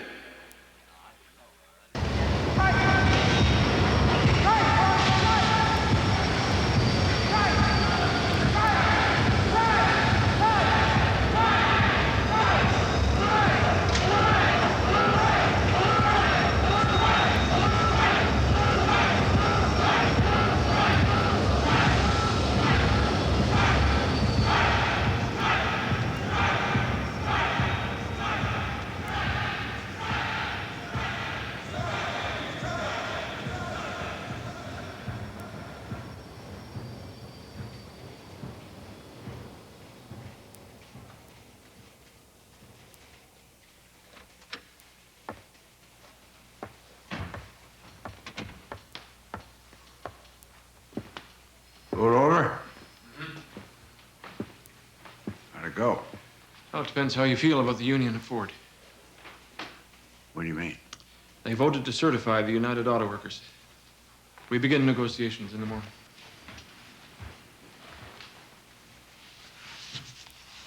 How many votes did I get? 2%, Dad. Well, less than 2% voted to trust you.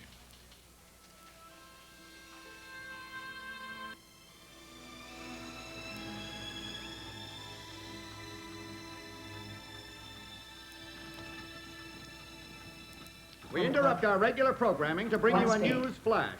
The American air base at Pearl Harbor in the Hawaiian Islands has been bombed by Japanese aircraft.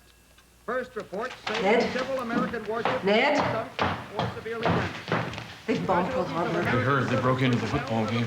It's war, isn't it, Dad? That's what it's going to be, son. Henry, no. God, no. You're going to have to go. We repeat our news flash. Edsel, you're not leaving. I have to get down to the plant. We have to start today figuring out how we convert to war work.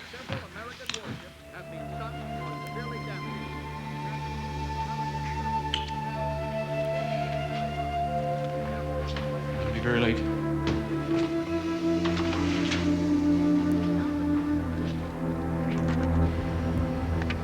It's just not going to be that easy. Either we retool for trucks, which I know we can build better or faster than anyone, or we forget about the new defense contracts entirely. I mean, these are no solutions. Come on, Jim. One thing we can try. Mr. Ford, what is it, Robert? It's the tank line, sir. We're retooling for the machine gun turrets, and I'm afraid... I thought that was finished 2 days. Yes, sir, but we've run into a couple of snags, and I think you should have a look at it. Let me finish this first, and I'll be with you. Excuse me, Edsel. I've been on the phone to our supplier of wing hydraulics for an hour. He won't budge. Pentagon's on our tail. We're already late, and we're over budget. One at a time, please. You guys give me his name and number, and I'll talk to him myself. Edsel, this is important. You have to get together with the union boss. A lot of the new men are not getting their paychecks. They're threatening a slowdown or a complete walkout unless the contract negotiations You tell can him be they will settled by get their tomorrow. paychecks, and he knows it. If he has a formal complaint, let him make it in writing, if he can write. And don't let him come crying to you about late paychecks. You tell him about 10% absenteeism. Yes, sir. I'm sorry, Sam. I'm sorry. I just don't have the time. And so maybe we ought to do this in the morning. In the morning, I travel to Washington. Mr. Ford, it's about the machine gun turrets. I'm sorry, Jim. What were you saying? Maybe here. Welcome back, Mr. Ford. Oh, why, thank you, Margaret. Morning, Mr. Ford. Hi, Sylvia. Morning, Mr. Ford. How's Washington, sir? Why, thank you. Good morning, Mr. Ford. About time you stopped loafing around and came back to work. What do we got today? I can't cover for you forever. I need signatures on the first 5, and Mr. Wibble is waiting in your office. Thanks, Karen. You're welcome.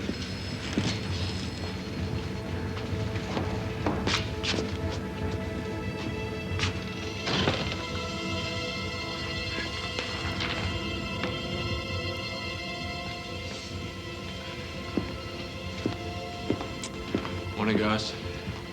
Well, how bad is it? Well, I want to know exactly. What's worse than terrible? Willow Run was a fiasco, and Congress is demanding an investigation. so we could lose the defense contracts. Well, that's the optimistic part. Sit down. Well, damn it. Let's reorganize. Take the line apart. Put it together another way. The line isn't the problem, Edsel. It's a lot more serious than that. Bennett, isn't it? Isn't it always?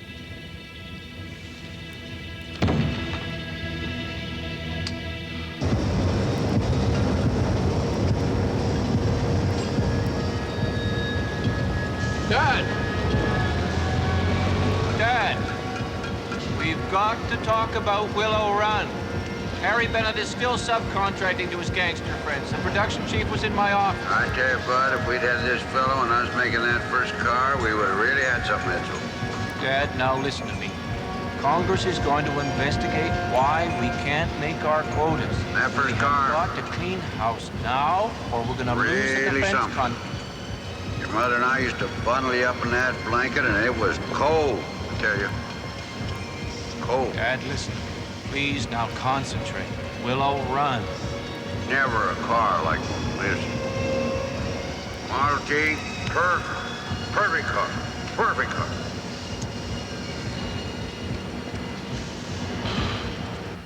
Fired.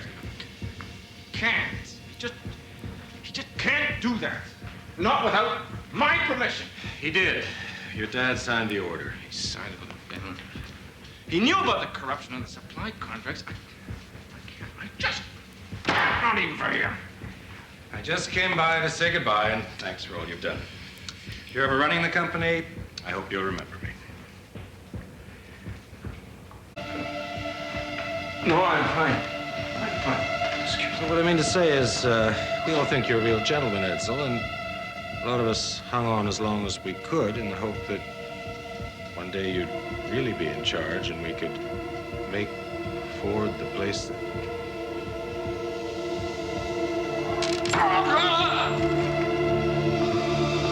Edsel! Edsel! Jesus! Edsel! Edsel!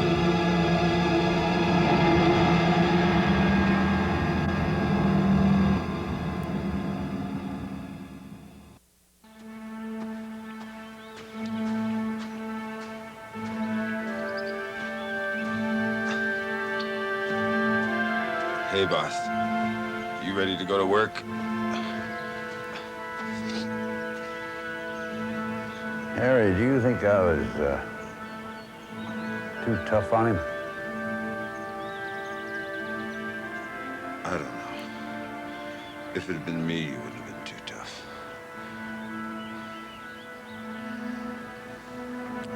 It wasn't you, was it?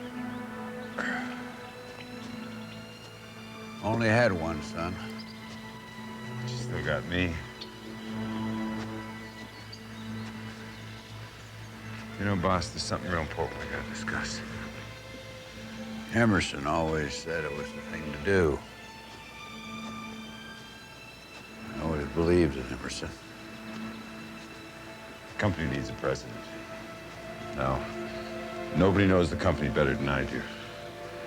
Except yourself. Just wanted to make him as tough as the business, you know? I'm tough. You gotta give it to me.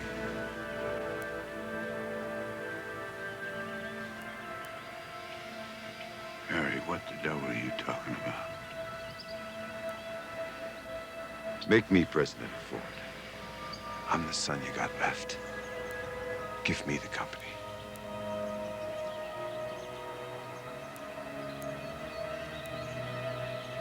You know, I don't think I'll go in the office today.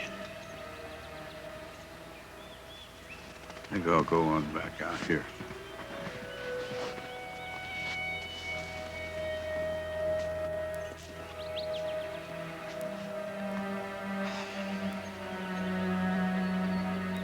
I was so happy when Edsel told me that you were going to be married.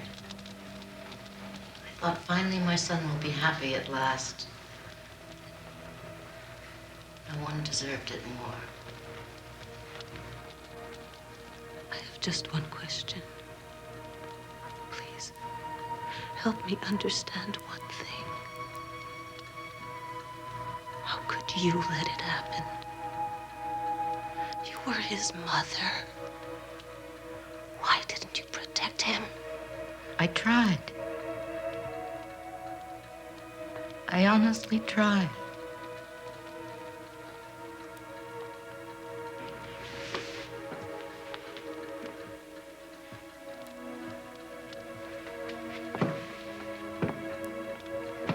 Harry Bennett wants to become president of Ford.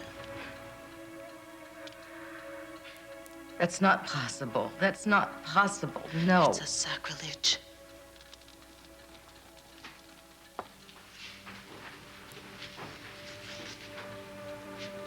But it will happen. Unless you stop him.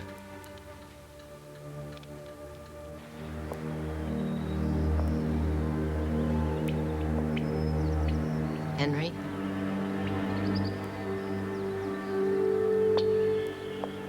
Henry, we've got to talk. Never once in our marriage have I used the word must with you. But now there's something you must do.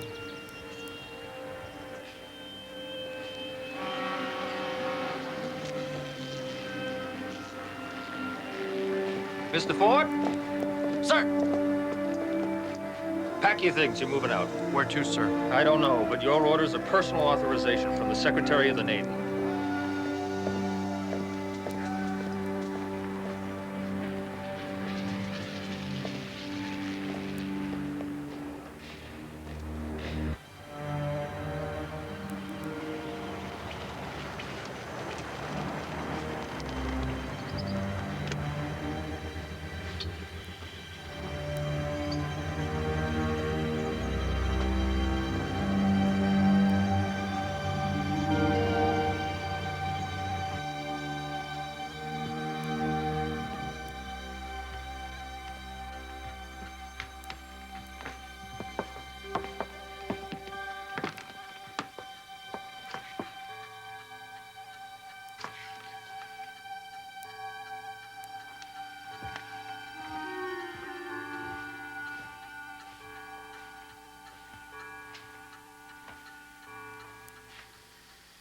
Grandfather?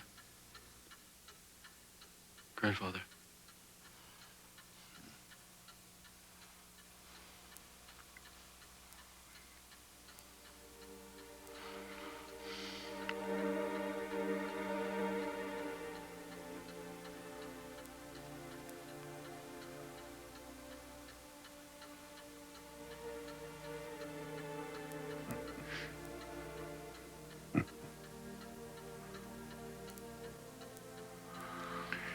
Well, I tried to make things better, but it appears that I made them worse. You changed the world, Grandfather. Well,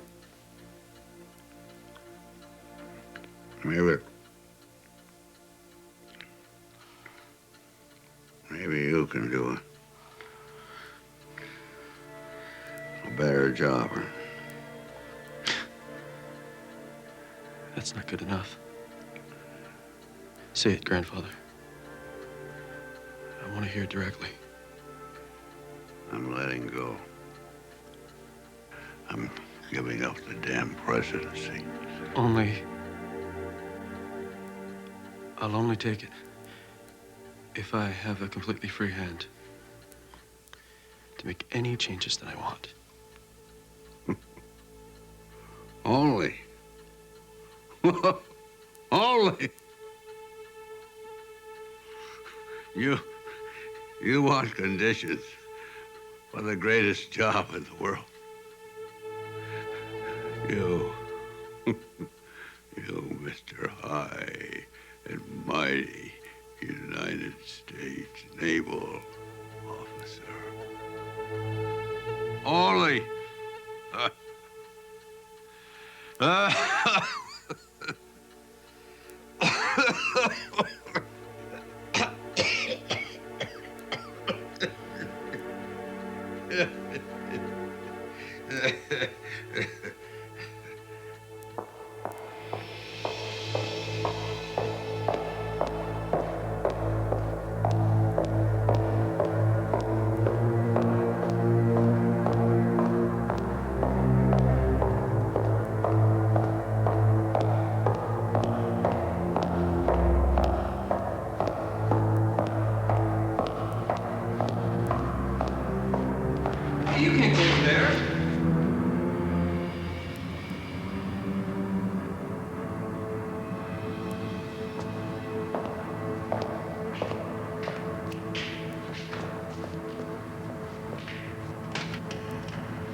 Why aren't you packed?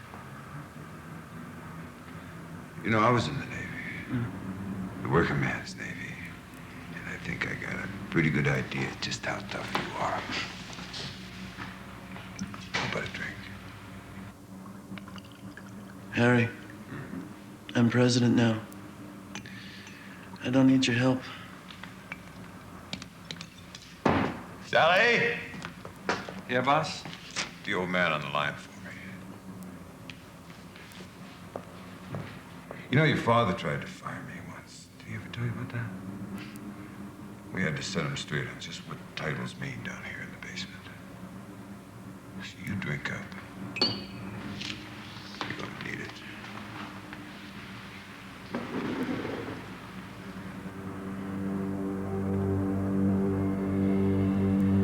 You're out, Harry. Excuse me, boss.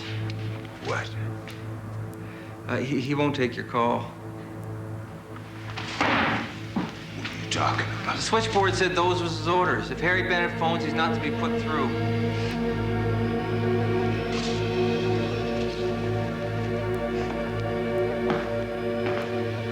Where do you think you're going? Ford is a billion-dollar organization, and you've never done anything to contribute to it. It's me. I've run it for years. Even when your father was too sick and too frightened to stand up, it was me. It's mine. This place is mine. I earned it. Come back here. Come back here. Come.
Call a doctor! Somebody call a doctor!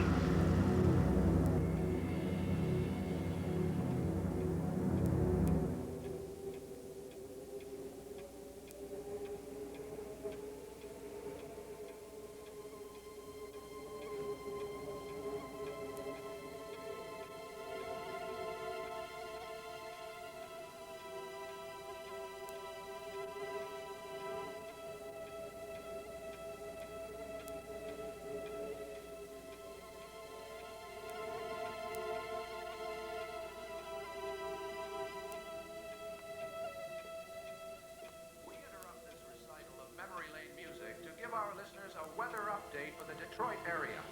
60-mile-an-hour winds, snow, and freezing rain continue to lash out at the area. Today it says the plant. I own it and I run it. The cars are mine, and that makes all the difference. Change the weather tonight.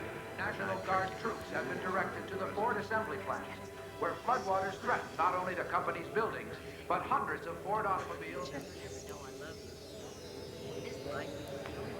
She's kind. Even though you do work too. And decent. How? And the only wife I'll ever have. How? You bring it back!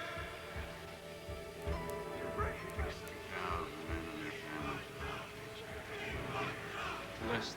Trying to make things better, but here's how I made them worse.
and they attacked us.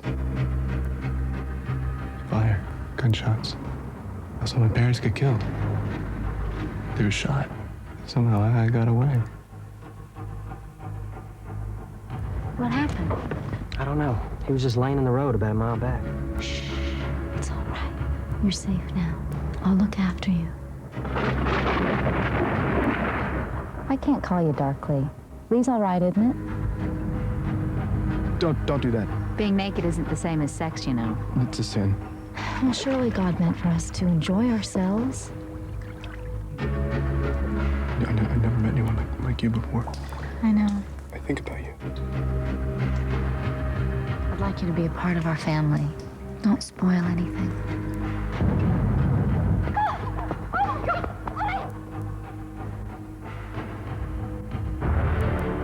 Callie loves Clay. She has since the first time she saw him. Now, I know what you're feeling. I can see it in your eyes back there. What I'm saying is, forget it. Monster of the forest, boy. And you know what it feeds on. Beautiful, young men, just like you. I love Clay. God can strike me down dead if there's something wrong with that. That house where you're living now, I lived there. My husband found a girl at the edge of the forest. I knew she was evil from the start. She tempted him to her, and she killed him. It takes a witch to do that. Can I do anything? I'm just trying to sort something out. And when I've sorted it out, I'll be all right again. She put her spell on my son. Your son is Clay? You're helpless in the spell of a witch. She's cursed you, son. When does everybody think I'm sick around here? You've got to purify the forest. That's the reason we're here. Why are you looking at me that way? Do you want me to leave? No faith without blood. I am still here, waiting for her to be punished. Witch!